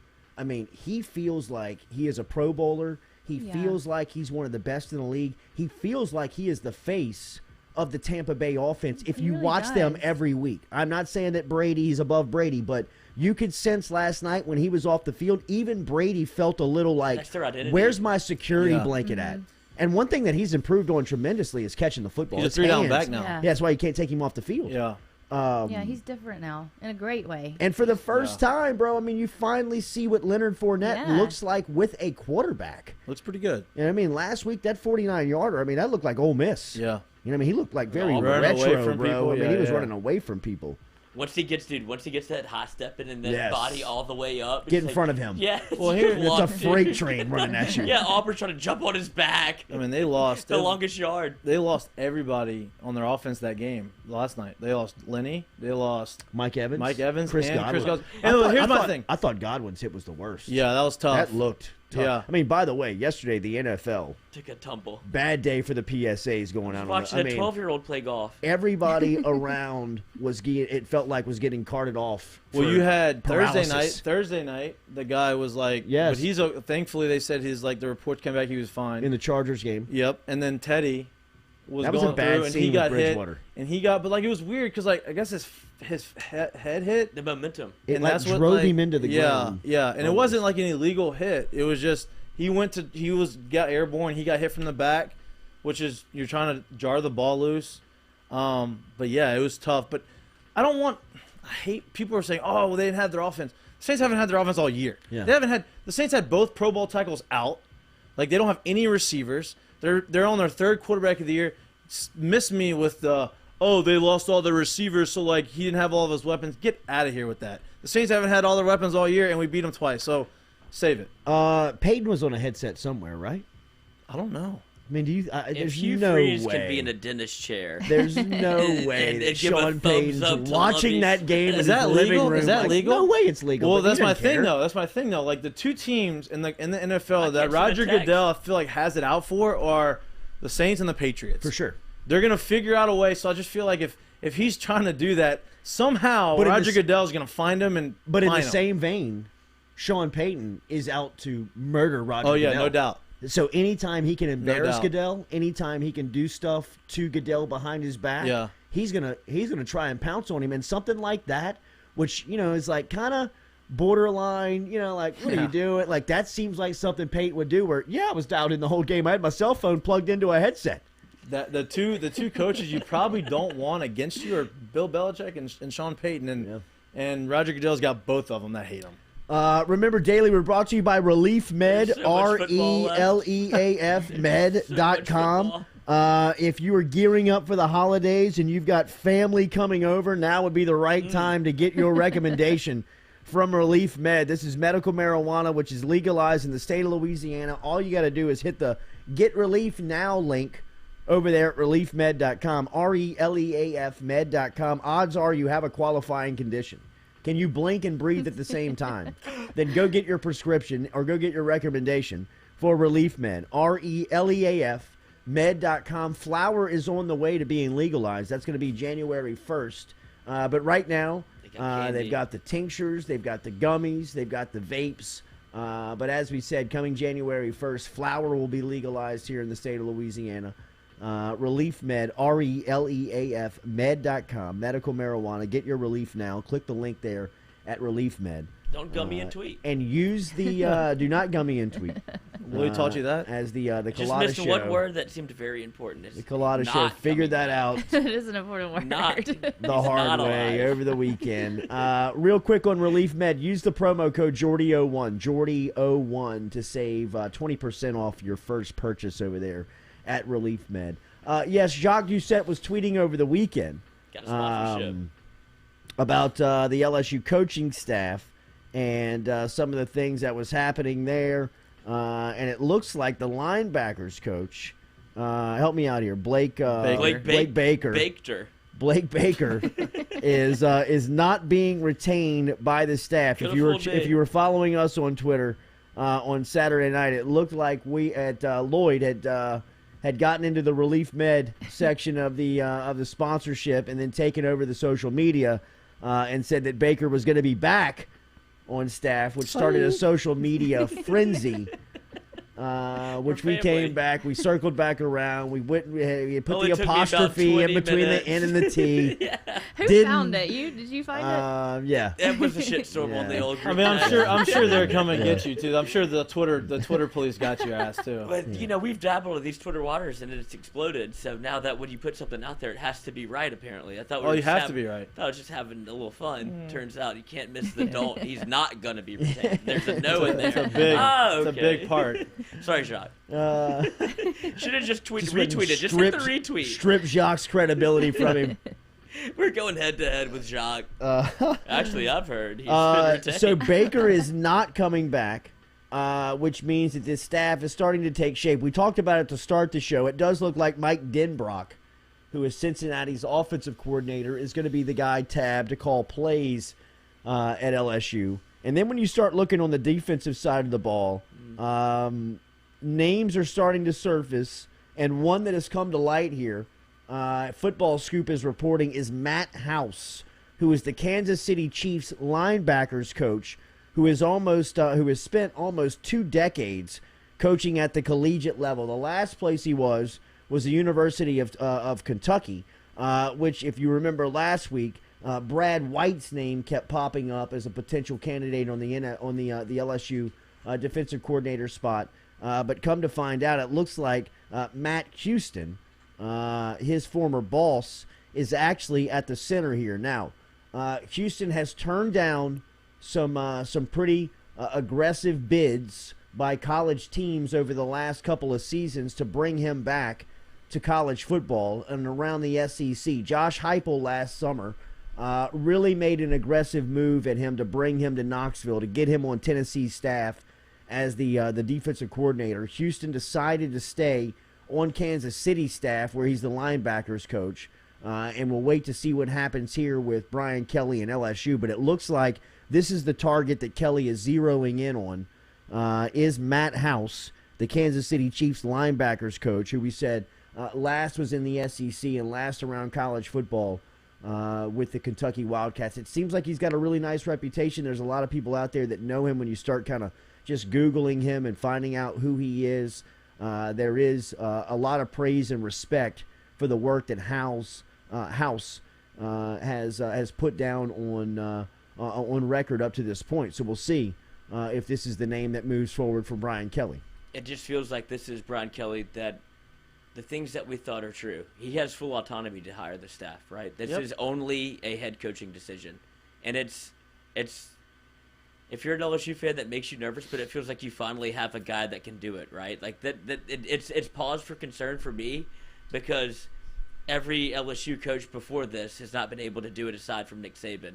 But now it feels like, okay, you have a guy in that same vein that can let him do his thing. We also haven't had a guy like we had Les Miles and Ed Orgeron. So like we haven't had a guy like Brian Kelly, and I feel like all of these things that fans are getting nervous about, like at some point you have to say, hey, you know what? He hasn't messed up yet. He's done really. We've been nervous, and it's been pretty solid.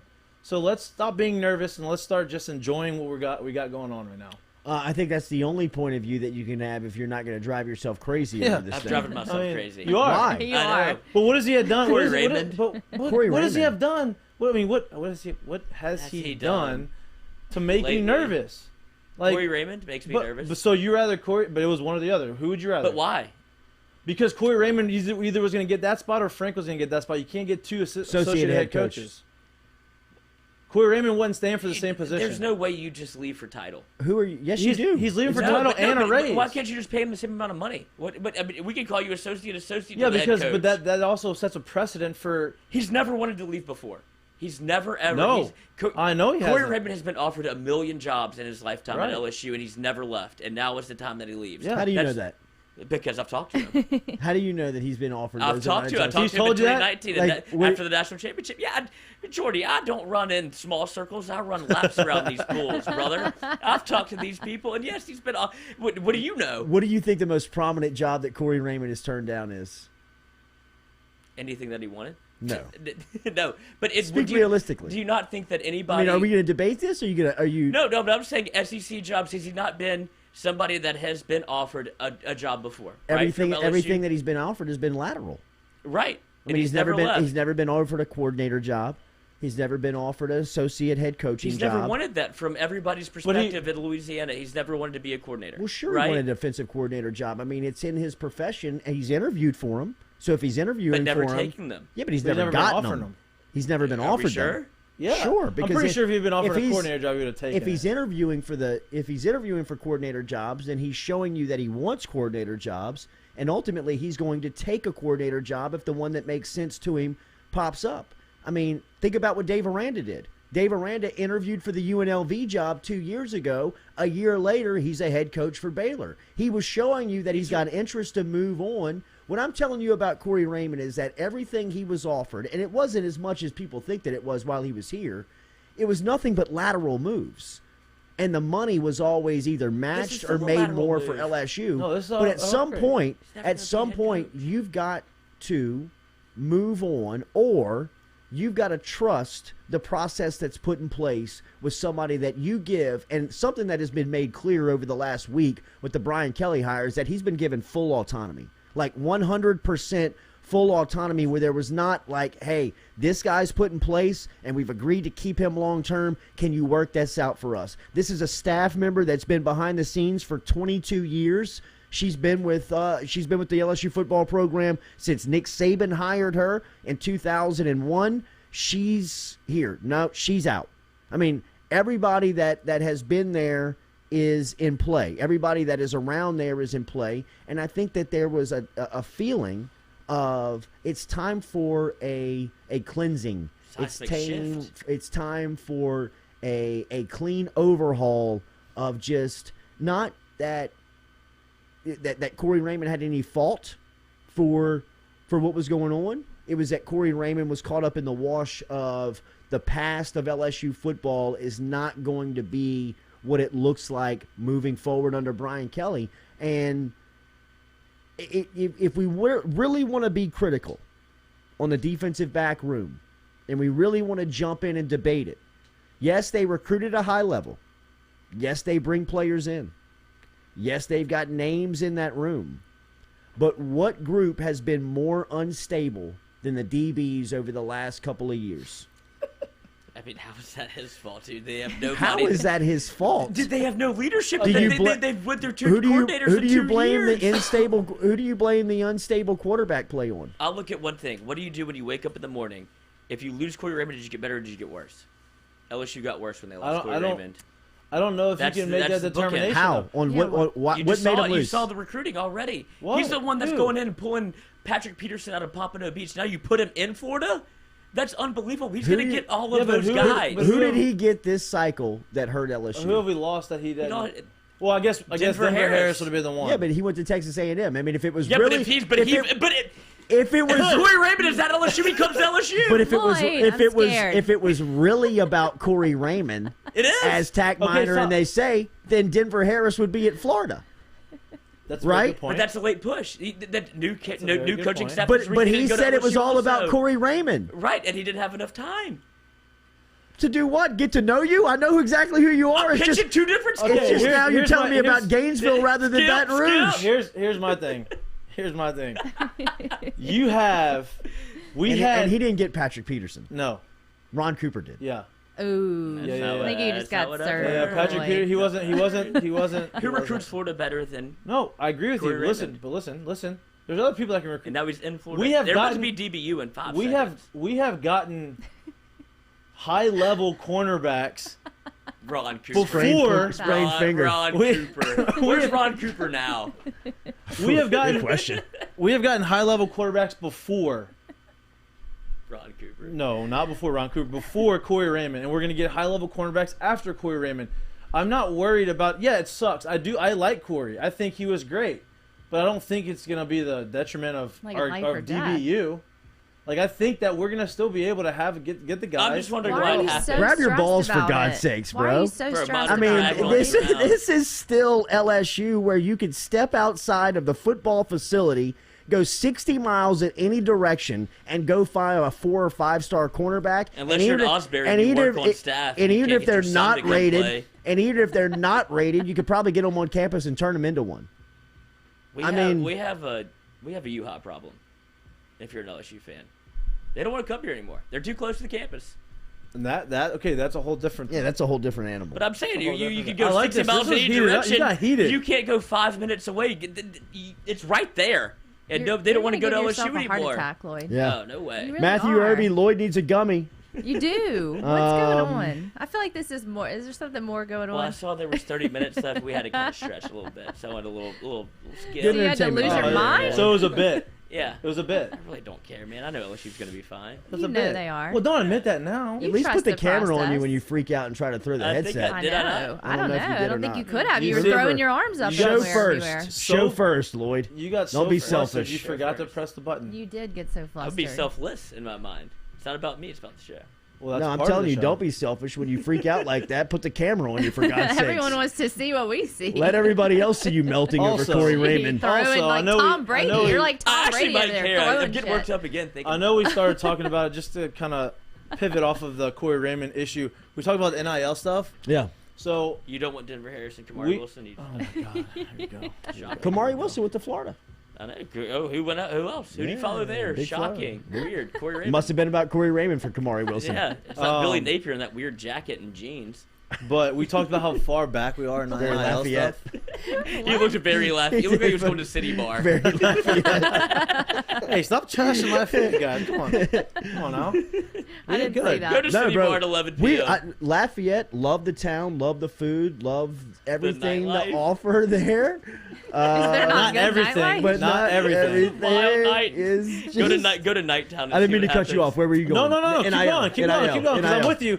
I'm with you on the Lafayette stuff. I'm with you. Yeah. Like, I love Lafayette. It's just the Great. dudes are douchebags. There's- You know what I mean? Like for the Oh, most really? part. Like the people How that often were- can you go to Red? There are a few that make it out where you're like, where are you from? Lafayette? For real? Thank God. You know what I mean? You But got even out. the cool ones, like Matuk, behind closed doors. I know you got to play it up publicly, but behind when we have, we got our production meetings. He's like, you're There probably right on the tomorrow." Lafayette. There, you read on Lafayette's dead on. You know what I mean? I mean, the women are fantastic. They're great. They're beautiful. I think you just have bad experience. We have some really good dudes there. Who's the only guys in Lafayette though? Like what? I don't God. say it. Yeah, Like right. why? Just I think y'all just having A lot of white gold in Lafayette. Right. Not a lot of yellow gold. Frosted Chain, tip- yeah, the frosted chains, tips a and lot of small dicks. Yeah, Is that what they said? What did you say? Frosted tips and small dicks. Oh my god. You can get snuck in Lafayette. Yeah. That's all I'm gonna say. No doubt about it. Mikey. You will get You will get sucker You will punched. get snuck. You will Yeah. get snuck. Fight UFC. my Okay, God. put me in a grapple. That is for sure. Why are we wrestling? NIL. Sorry. No, don't apologize to me. I'm Sorry. with it. This is Walker Sorry. Howard already signed. We're good. I love LaFondas. Wait, what's wrong with the nightlife in Lafayette? Nothing. not very good. Oh. I mean, the strip back in the day. It just depends on your age. It's not as much. I mean, no, I'm not the one to talk. I haven't been out in Yeah. Lafayette in forever. 18 to 22, it's a great time. I haven't been Okay. out in Lafayette in forever. 18 to 22 is a great time. Went to a cop with a fake ID in Lafayette. I was so confident. Yeah. How'd that work Really? out for you? Got To in. do penny pitchers on Wednesday nights at the Keg, which Ooh, was the keg's not there just anymore. R.I.P. Pouring out for the keg. Wait, no, the pub and the keg gone. Jefferson Street pub's going too. God. Damn. That's where I cut my Is teeth, Marley's dude. and Wow. Legends? They still there? Still there. Okay. Marley. Do you, You go know out more- in you know more Lafayette about a than lot? I do. Are I you lived there all the Well, time? my brother went to UL. Oh, so you and were. so and I lived there for did the And I still Jordy- hit Wednesday night penny pitchers. I worked for the radio at 6 a.m. and lived in Lafayette. I only missed one day. Oh, You Wow. worked pretty here good. and lived there? No, that's Oh. where I cut my teeth, was at the radio in Oh, Lafayette, okay. and I only missed one day, and we were up a lot. What radio show? Oh, good Lord. AM. Oh, really? I mean, was it a Yeah. sports show or Kevin what? Foote. What is my that? guy. What are they? 13? 14, 20? 14, 20? Mhm. Yeah, 420? 14, That's 20. it. That's how I remember it. ReliefMed.com. That's it. There we go. Jordy 01. We got through it. Y'all do What's know y'all sound, have a though? lot of listening here in Lafayette. We do know, Rob. And we love our Lafayette listeners. Trying to Like I help. said, Yeah, Rob, I'm you just sound like one of the asking cool questions. ones. Yeah. Like Mikey. That walk Um, from downtown to City Bar is dangerous, though.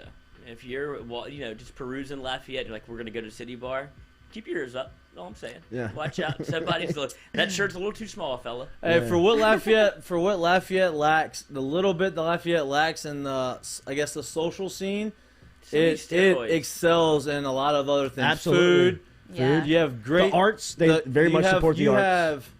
It's a great The place to raise a backtracking. family. It's a great place to Right. be. She's It great. is. I mean, I I'm think coming she's in. great. I'm gonna. Yeah, I got your step back, up, Lafayette. step I got up, your step back. up. It's a great place to be. I love Lafayette. But there's Festival also International. So do I. There's Me also too. things about Baton Rouge that aren't good. You know, it's just Oh, yeah, for It's sure. people in Baton We Rouge rail on suck. Baton Rouge all the Yeah. time, Yes. I feel like. Yeah. I Yeah, mean, for Baton, sure. Baton Rouge wishes it was as cool as Lafayette. How's really, Starkville?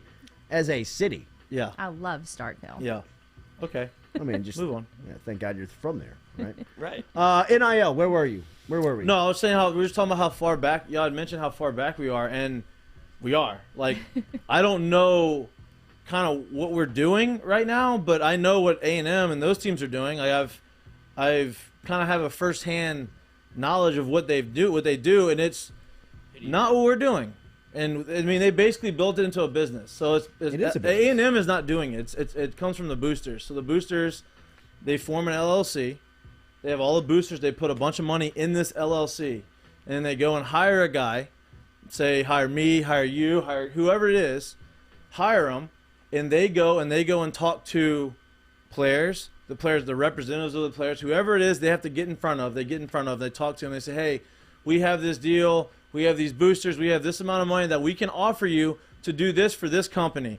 And then that person then goes to compliance, talks to compliance, makes sure that what they're doing is in the up and up, and Absolutely. then go back. So Absolutely. nobody from the school talks. It's all about from this LLC that they created, and they just keep funneling money in there. And they have all of these big boosters who are getting these guys, and I don't think we're doing that. Well, we're not doing that. LSU is not doing that, and It seemed very easy that we could have. The most frustrating part, I think, from LSU publicly will be that it seemed like LSU was so far out in front from the Yeah, it organization standpoint when NIL went live that LSU had the Times Square promotion going within LSU. They had Livy Dunn cutting cartwheels in the middle of Times Square. I mean, it was just this big push of, hey, we're here. We know how this is going to operate, or at least how it's operating right now, and LSU is going to be at the forefront of that. And really, a measuring stick for NIL is signing day. Now, I mean, if you want to see how far advanced or how far along your program is in NIL, then wait till signing day and see what happens. Because on signing day, stuff like Denver Harris, who said, his dad said right here on this show that LSU has been his dream school growing up. that all he's ever wanted to do was play in the purple and gold, play in Saturday night in Death Valley, put on the purple and gold, play defensive back at DBU. You know how much it meant to Denver Harris on signing day? Dick. Meant nothing to Denver Harris. When Jimbo Fisher walked in and said, yeah, Denver, I mean, you can't go there for the legacy and wear the uniform and all that cool stuff, or you can come to A&M where we're going to pay you $20,000 a year legally, and then under the table, we're going to throw you an extra $100. And just like that, Denver forgot all about those loves and dreams that he had for LSU growing up. And it's over. And that's why LSU has to become competitive in this space, because if you go to Denver Harris and you say, look, Denver, I know you got deals on the table from Alabama and A&M, and we want you just as bad. LSU wants you just as bad as those schools do. And here is something that we've got set up that if you agree to come to LSU, then we'll make sure that you are relevant within the NIL space. I can get you in touch with a couple of business owners right now that can explain it to you and your mom on how it's going to work. We can put them on speakerphone right here. That's what's happening in the living rooms now. Those are conversations that are happening now legally. They used to happen on the back porch after dinner with the shady uncle or the cousin that were saying, hey, Coach, Uncle Al, where's the bag? How are we going to get Denver to College Station? Where do I pick up the money at? Well, I'm going to have a guy from the Red Elephant Group contact you on this date. Make sure you get here. You'll have the bag picked up there. Now it's just as simple as saying, look, we got a business owner in College Station who's going to set you up. You're going to be a spokesperson for his business, his or her business. As long as you tweet, Instagram, put out something on social media once a month, you're going to make $50,000 legally. And then under the table, we're going to give you $100 in cash. Are you coming to A&M? Gig 'em, Coach. You know what I mean? Well, I thought you said you loved LSU. Weird as hell, but I love it here. Right. I did love LSU. I do love LSU. Would it come for free if Corey was still here? No, he wouldn't have. No, he would not. No, he wouldn't have. He doesn't love Corey Raymond that much. If it was all about Corey Raymond, his ass be parked in Gainesville right now. Right? I mean. Or no money. But he's in College Station with fat pockets and a state championship. A&M got everybody. And his Cam stepdad's a Dewberry former LSU point guard with his wall decorated and nothing but an LSU museum in his house in Houston. And that's the bigger story, right? Because Jimbo walked in there going, I have no chance to get him. But what if we can put a comma in here? Then maybe we can get or a couple Denver commas. Harris. Yeah, maybe we can get Denver Harris if we have a comma in this conversation as opposed to, holy shit, this is an LSU museum, I have no shot. 2 years ago, you get Denver Harris. Right? Yes. Yeah. It's changed the game. It's totally changed the game. I mean, look at Texas A&M's recruiting class. How did LSU not see it coming? I don't know if they didn't see it coming. Well, or they had you go to New York, much, you had a they plan. had so much. Let's think about what they've gone through since NIL became live in July. Yeah, think that's about true. the stuff that LSU has been through since July. Forget the last couple of years. Over the last 7 months, think about what they've been through. And, you know, for them to fall behind in NIL, when you take a step back and say, you've got resources planted on the investigation for Title IX. You've got resources planning on changing over the LSU head football coaching job. You've got resources planning on getting a new women's basketball coach. You've got resources planning on getting a new baseball coach. You've got resources planning on trying to get the public relations of this place in line. Oh, by the way, NIL's about to hit, and you've got to start recruiting towards that, and you need a plan in place by December 15th, because if you don't, A&M and Alabama could run circles around everybody. But this isn't unfixed. Like, this is easily fixed. It's a 4-year window, though, now, What do you right? mean? That No. you're set back? Shaz, That you're Aaron set back? Anderson, yeah. No, I mean, not really. I don't mean, know you if could it's go out- forward, but You like, can fix it next. you can Yeah. fix it the For the next next cycle. cycle. Yeah. But they're going to be a terror on Yeah, you for for sure, 3 but- years. These are players that No doubt. we talked about LSU's recruiting class from the jump about how good this was, and Alabama came in here and pulled three no doubt. studs No doubt. out I'm of with you. Louisiana. So they will terrorize you for the next 3 years. but- It's not a one-year fix. No, but it doesn't mean you can't get anybody else to go and compete against those guys. But You know if what you I mean? got a deal in place with NIL, you get one, maybe They two don't. of those guys. That's what I'm saying. They don't. You get probably Shaz Preston and Kendrick Law. It's not about 1 year, boys. no reason you should miss on this guy. I get No it. way. I get it that it hurts and it sucks and it does. And they may be the top 3 receivers at Alabama for the next 3 years. I understand that, and it sucks. And they may beat us, and they may be the reason why they beat us.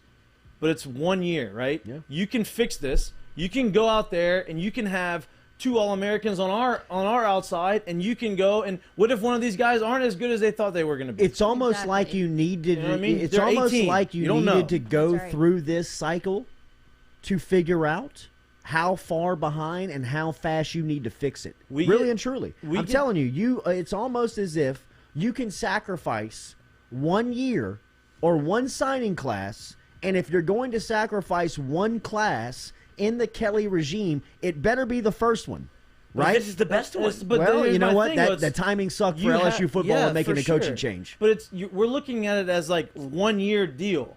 This is there's years following. Like there's gonna be great players coming in next year. We have great players on our roster right now. I understand in the moment, man, this sucks, and it does. But you have to look at the bigger picture here, and then look. Yeah, we have some shit to figure out, and they're gonna figure it out. We're not so incompetent that we're not anymore. Not with the guys we have running the program now. We're not.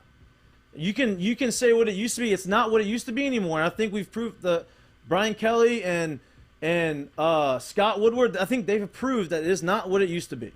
Right? We are changing. Well, it's definitely and we're not changing. run like it That's what I used to mean, be. though. But that's what I mean. And so we're looking at it as in, oh, this is the world's falling apart because we lost these guys, and it sucks. But it's not the end of the world. We're going to figure this out. We're going to have other talented players to come in here and play. We have talented players on our roster right now that we can compete with whoever. Maybe our depth isn't as good as other teams, but we have the top end guys. We have guys that are really good.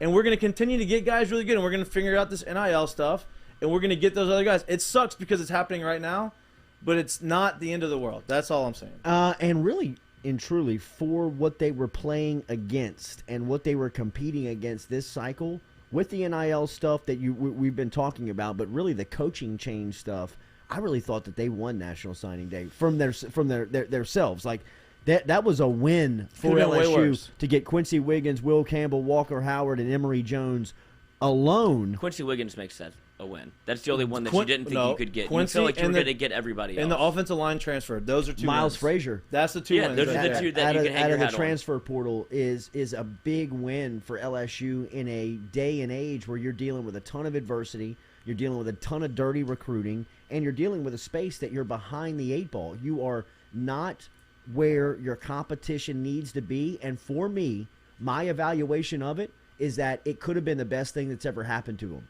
is that they see up close and personal, like, hey, we just got duped by Texas A&M and Alabama at the finish line on NIL deals. Those guys came out publicly and said that they liked our university more, and they're going to other places because they're getting paid. It is now time to sit down, figure this out, structure it, and make it a weapon in recruiting. Like, you can't have somebody say, well, Alabama said that they would offer me $25,000 a semester if I did this for this business. You can't say, well, we are still trying to catch up and put our stuff in place. We'll let you know. You have to say, okay, for the 25 that they're offering, we're going to make you do one less tweet per week and get you 18 or whatever it is. You need to have those types of those conversations need to be ready to had in the living room. And I know that the old white man and the old man that's been recruiting for 30 years doesn't even know how to start those conversations, doesn't even know how to get into those conversations. But you better start equipping your staff with the knowledge of how to have those chats, because now that's the way that those are working inside the living room. Mom wants to know, hey, Jimbo just left. We've got a deal in College Station that's going to pay Denver $25,000 a semester. What's your business proposition to him besides making him a first-round defensive back? What are you going to do to him to put cash in his pocket? because A&M and Alabama both have a plan that tell us exactly how it's going to happen, what he's responsible to do, when he's getting paid, how he's getting paid, how much he's getting paid. What's your plan? We thought that you wanted to play at DBU. We do, but we want to play for money now. But that's what I'm saying. It's not unfixable. Like, it's just something that is easily fixed. And I don't want to say easily, but you come up with the structure, the infrastructure of what's going on. You have this. You develop this, and you go out and get the guys. And I get it. It was a big LSU. It was a big Louisiana recruiting class. It was. But you know what? We're gonna have other big Louisiana recruiting classes. And you know what? There's gonna be a transfer. The transfer portal is hot, and you're gonna go out there and you're gonna get guys. And you know what? It may not be right now. It may not be all glitz and glamour, and it may not be fun, and it may not be something that we're happy to see. But I promise you, it's not gonna be the reason why LSU sucks. But why does LSU have to be the kid that always touches the stove to find out it's hot? It sucks. Like, I get it. You're an idiot. But that was the whole reason why you hired Brian Kelly. It's the whole reason you bring Scott Woodward in. It's the whole reason why you change and you make all these big landscape changes because of what you just said. Why are we always the last of the party? We're not going to be the last of the party anymore. But we are last of the party. We're not going to be anymore, though. But you have to understand where they're coming from, bro. This isn't a regular year. You've been dealing with a coaching change. You've been dealing with all this stuff. You have to fix the turmoil. You expected them to be so buttoned up where you're finding the most important employee on LSU's campus is the football coach. I agree. As far as the financial status of the university goes, if the football program is suffering, you're not maximizing your profit from a university standpoint. So to make sure that football program is clicking on all cylinders, you had to go out and find the right guy. This was a 3-year process for Scott Woodward. The day that he took the job, I believe he saw things with Ogeron and his regime that he stood back and said on his drive home, I'm going to have to make a change sooner rather than later. Now. And I've got to start looking for this now because this is going to blow up when Joe Burrow leaves this program. It was probably that obvious to people on the front lines because they were so inept. They were so incompetent. They didn't know what they were doing. And for people to see that from the front line who are qualified, it's very obvious. So Woodward has been getting to this point for 3 years. And for him to finally get here, this is turning a tanker, man. This isn't just whipping around some go-kart in the middle of the street. You got to turn, as you turn the wheel on this thing, it almost takes you months, sometimes years, to completely flip it around 180 degrees into a different direction, right? I mean, and you're still, I think, just only starting to see the wake of the bow starting to turn. Right? I still think that you're so early on in the process that guys like Quincy Wiggins and guys like Miles Frazier out of the transfer portal, like to wake up and see that they got those guys. You're kind of thinking like, damn, okay, that's good news. Like that's really good news. That shows that things are heading in the right direction, and you're losing out on guys that you wish you had. I mean, Shaz Preston, come on, man. I mean, how much did we talk to Shaz on this show alone and talk about his swag, his persona? He is LSU. He is, and feels like he is South Louisiana. Mm-hmm. He's from friggin' St. James. I mean, the fact that he's not going, you don't. But if there was ever a year or two, Saban saw that, look, they're vulnerable as hell. Son of a bitch. They are so wide open that they can't that they don't have the resources, they don't have the stability to lock down Preston, Law, Anderson. They can't do it. They're trying to keep their hands on the holes that are leaking. Walker Howard and Will Campbell and Emory Jones and all of these cats and Quincy Wiggins, and they're trying to make sure that they're trying to get at least some of them. And to come out like they did with Frazier and Wiggins, I thought was a sign that bow of this huge tanker that you're trying to navigate is finally starting to shift, where people are buying in, and even stories. And I love Trey Palmer. I love the athlete. I think that when he was coming out of Kentwood, there was always this expectation that he was going to be a game breaker. I mean, that kickoff return, that play he made against Texas A&M, that's who I think Palmer is. But it's taken him a while to catch on in the program and really buy in. And to me, when I saw him hit the portal, I think things got real for a player like him. I think that life kind of got to a point where somebody held him accountable and said, look, man, if you don't do this, you're not going to fit in here. I don't care if you're from Kentwood. I don't care if your people expect you to play. I don't care what the deal was that was made with you when you got here. That doesn't exist anymore. If you don't show up on time, if you don't take care of your business, and you don't show motivation to play, we're going to find somebody. It's all good. Good luck to you. We appreciate what you've done. And I almost think, with all due respect, that was some of the conversations that they had with people like Corey Raymond, if they talked to him at all. I mean, I think that what people really don't want to realize and don't want to hear, and we can debate whether it's professional, the business acumen behind it, or whatever you want. I don't even think he talked to Raymond. I don't even think he had a conversation with those guys to let them know that, hey, just figure autonomy here. Just figure it out. Just figure this thing out. Like, there's change coming, and when the time is right, I'll let you know if you fit in or if you don't.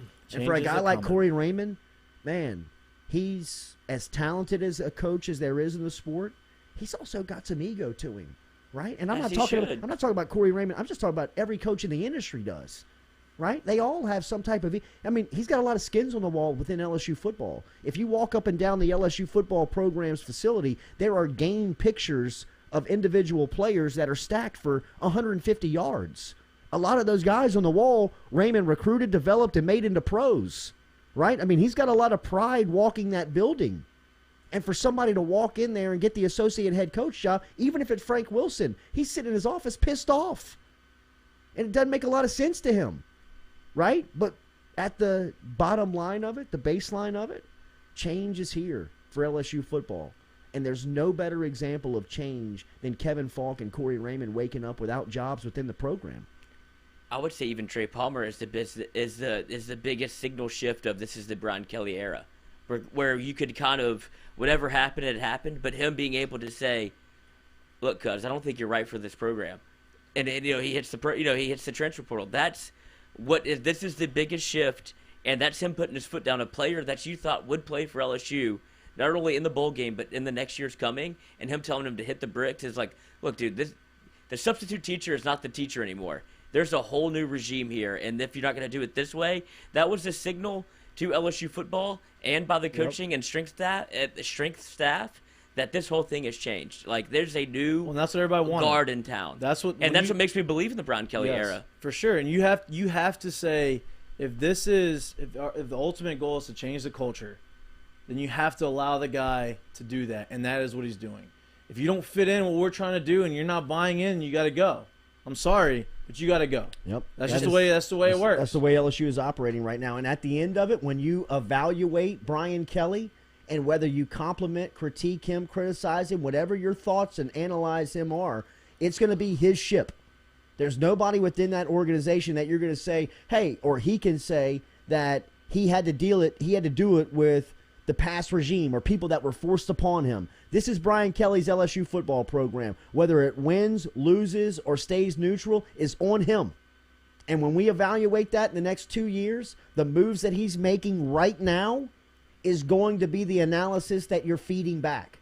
So all that's going on will at some point come to light, and you'll be able to debate it. But right now, the plan in place and what we have to accept is that this is Brian Kelly's ship. He's driving it, and he's the one that's assigning seats. And if your name's not on the list, you don't have a seat. And that's just how it is. And if you're an LSU fan, don't you feel confident in that? Like in his yeah, ability? We do. Do you? You dumbass. I do. That's what Are you I'm saying. sure? They're talking you off the ledge. No. I believe in Brian Kelly because look at the two before him that did it that were able to win. I'm just saying the changing of the guard has been a vast shift because I didn't think that LSU needed an entire new house. I thought they needed a coat of paint on the wall. Yeah. But he decided to strip it to the fucking nuts. Well, I'm sure somebody that walks in there without any he's objective. He knows how to win, and this is how he's going to do it. He's got no dog in the fight. He probably walked in and was like, "Good Y'all do it like Lord." This? What do you mean you're walking in late? This place stinks, man. This place, what's the stench in here? I mean, you got national championship rings swinging from the ceiling. Despite yourselves. You got 5 stars and pros walking all around this place, and people don't show up on time or care about what's going on in the process behind the scenes? Hang on. Everybody's on the block. Everybody's about to be on the chopping block. And we're going to say, I mean, think about the cats that made it through. Yep. I know, right? I mean, like, how good is Brad Davis at his job? Right? I mean, obviously he is. I mean, look at the offensive lineman that they got on National Signing Day. I saw somebody inside of the app ask Jordy, will Campbell start on opening day? Absolutely, he's starting on opening day. If Left tackle, right tackle, guard, center. And he is going to be on the offensive line, I can promise you that. Game. I would probably bid that. I would probably bet that he would start right now at right tackle because of Frazier, because of Miles Frazier coming in. Good to see the chat up and moving this morning. Make sure you hit that like button, comment button, share button. Good to see Holda Mayo, my guy, back. Where have you been? Good Lord, where bro. Back from hideout. They kidnapped you over there on the other spot. It's good to see you back out in the wild, out in the open, buddy. Dude, he has a great video. He's the best, on his bro. Twitter. I think he's a part of the relief med team. Oh, there's no doubt, Jesus. I mean, but he's a straight I believe ciggy he's a guy. part of the relief med He's team. a cigarette man, Yeah. which Is he? I love. Some darts? Yeah, dude, he'll rip a dart. You which rip you some don't see darts anymore. You rip some darts? No, You? I don't, but I Okay. respect a Lloyd man looks that like a goes smoker. analog cigarette. You know, there's the Juul out there. There's all that. That man rips it. Just the old old school. school. The old filter? cig. Yes. Wow, they have tried to push smokers like to the curb. I mean, have Yeah. you seen And what they they've won't done? die. And they Yeah. will not die. There's still the pack of them like hoarded around each other. The worst is when like right now when the weather gets cold, you find out how addicted to cigarettes you really do. are. Yep. I mean, take a lap around downtown Baton Rouge today around 1 o'clock after lunch in the cold in some of those wind tunnels. Yes. In Baton Rouge in those big buildings, to the people curled up, sitting around each other, shaking, smoking, just sucking the cancer out of that filter How much do you hate your to job? get their fix. You know what I mean? Dude. Becky's got me on the TPS report, that fucking bitch. God, dude, I knew she was. Give me a done. jump start off of yours. I'm smoking another one before I go back up. I'll smoke a cigar out here. I I don't care. mean, if you look at restaurants, smokers are like by the street. They've got them like at the turning lane. They've almost got them getting clipped by cars like coming in. You know what I mean? Like got them by. It's that room at the airport. Is that the Is craziest there room? still a smoker room in the airport?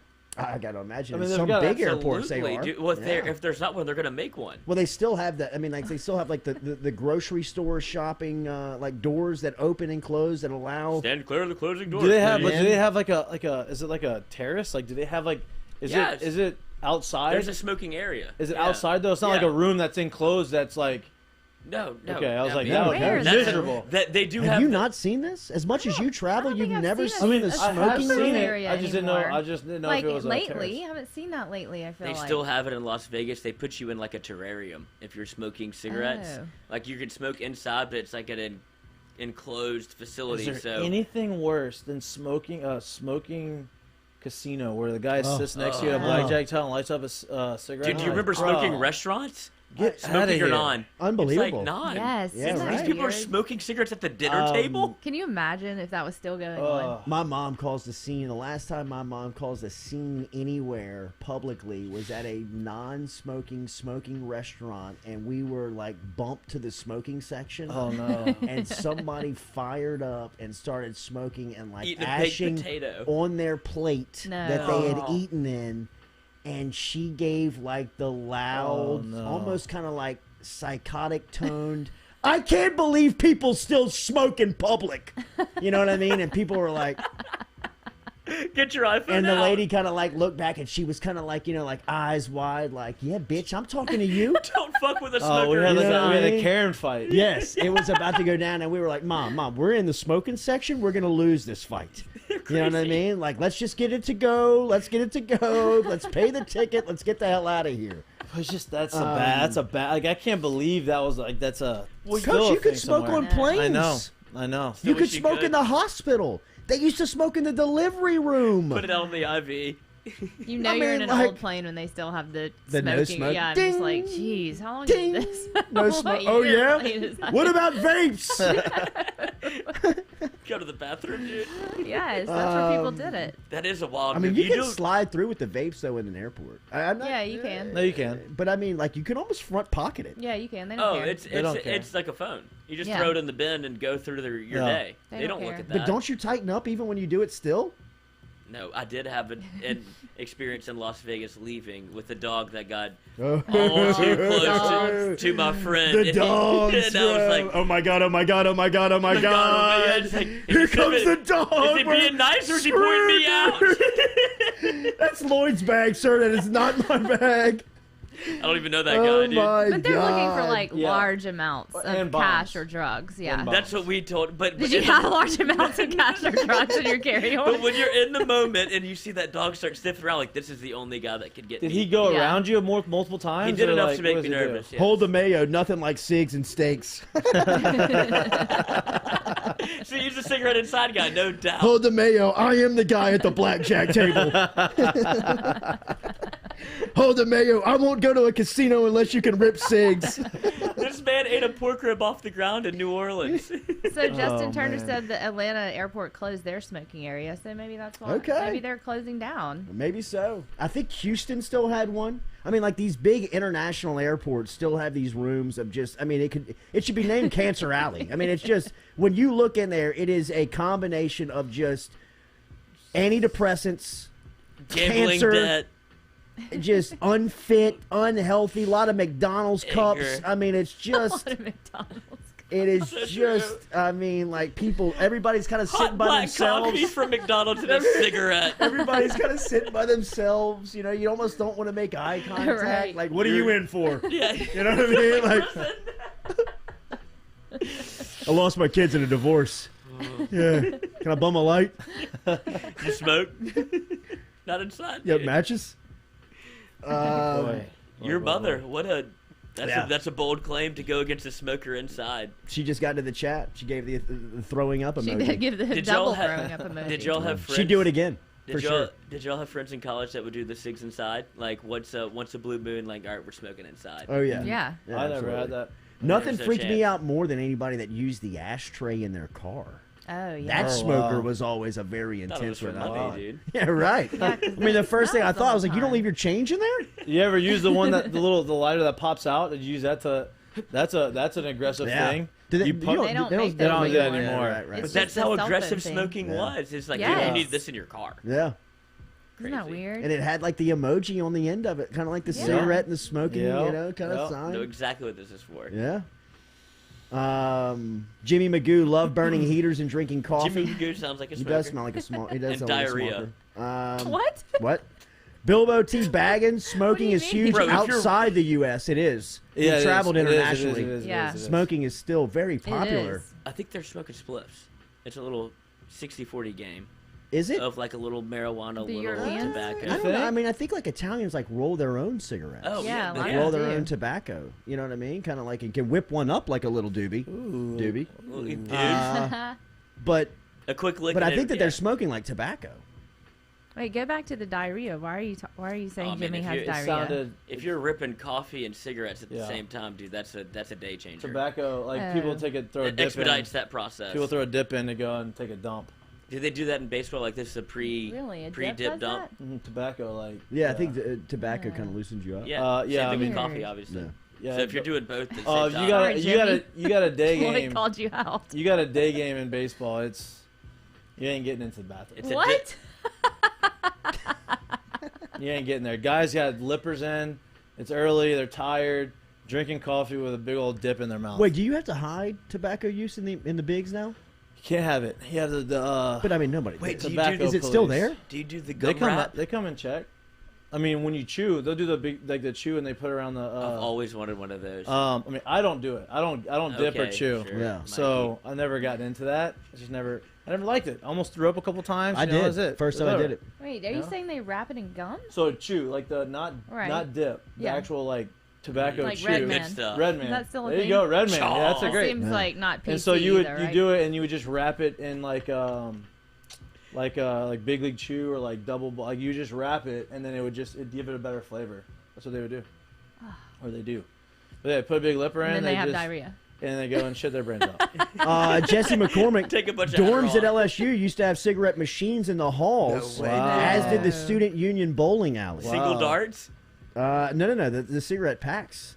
Remember, I mean, when you'd pump in the $5 worth of You're quarters talking and to then yourself right now, pull dude. the lever, pull bro. the string. Yeah, Wasn't there, right. wasn't there. That was, You can go to the bowling alley, get a pair of socks, a wrist guard, and some cigarettes. that was before my time. Jimmy has Crohn's, so. Well, that's Wow, from the cigarettes Jimmy. and coffee, dude. That's your fault. And a smoker. Lloyd. Sorry, Jimmy. He has Crohn's disease. Me too. Go to the party box. Come to the party box. All right, it's good to see everybody here. Make sure and hit the like button, share button, comment button. I have Crohn's disease. A lot of people busted my balls about the new DL. That's my fault. I spoke too soon. Put a lot of pressure on the people in the up top. A lot of the suits didn't like that. May have fought in between. But we will be in on 1-2. We will be in on January 2nd. I am confident Don't on take that. it seriously. I am confident on that. Like button, share button, comment button. Have a great Monday. We'll be back with you tomorrow morning at 7 a.m. Anything else happened today? Can't talk about golf for 1 second. Oh, yeah, they love it. Have y'all seen Squid Games? You know, Yeah, Japanese people love a cigarette. Korea and Japan, they have a smoke break in baseball games. Really? The players blow heaters in games. I mean, Skip used to. Yep, 6 innings, it's like the 7th inning stretch, you have a smoke break.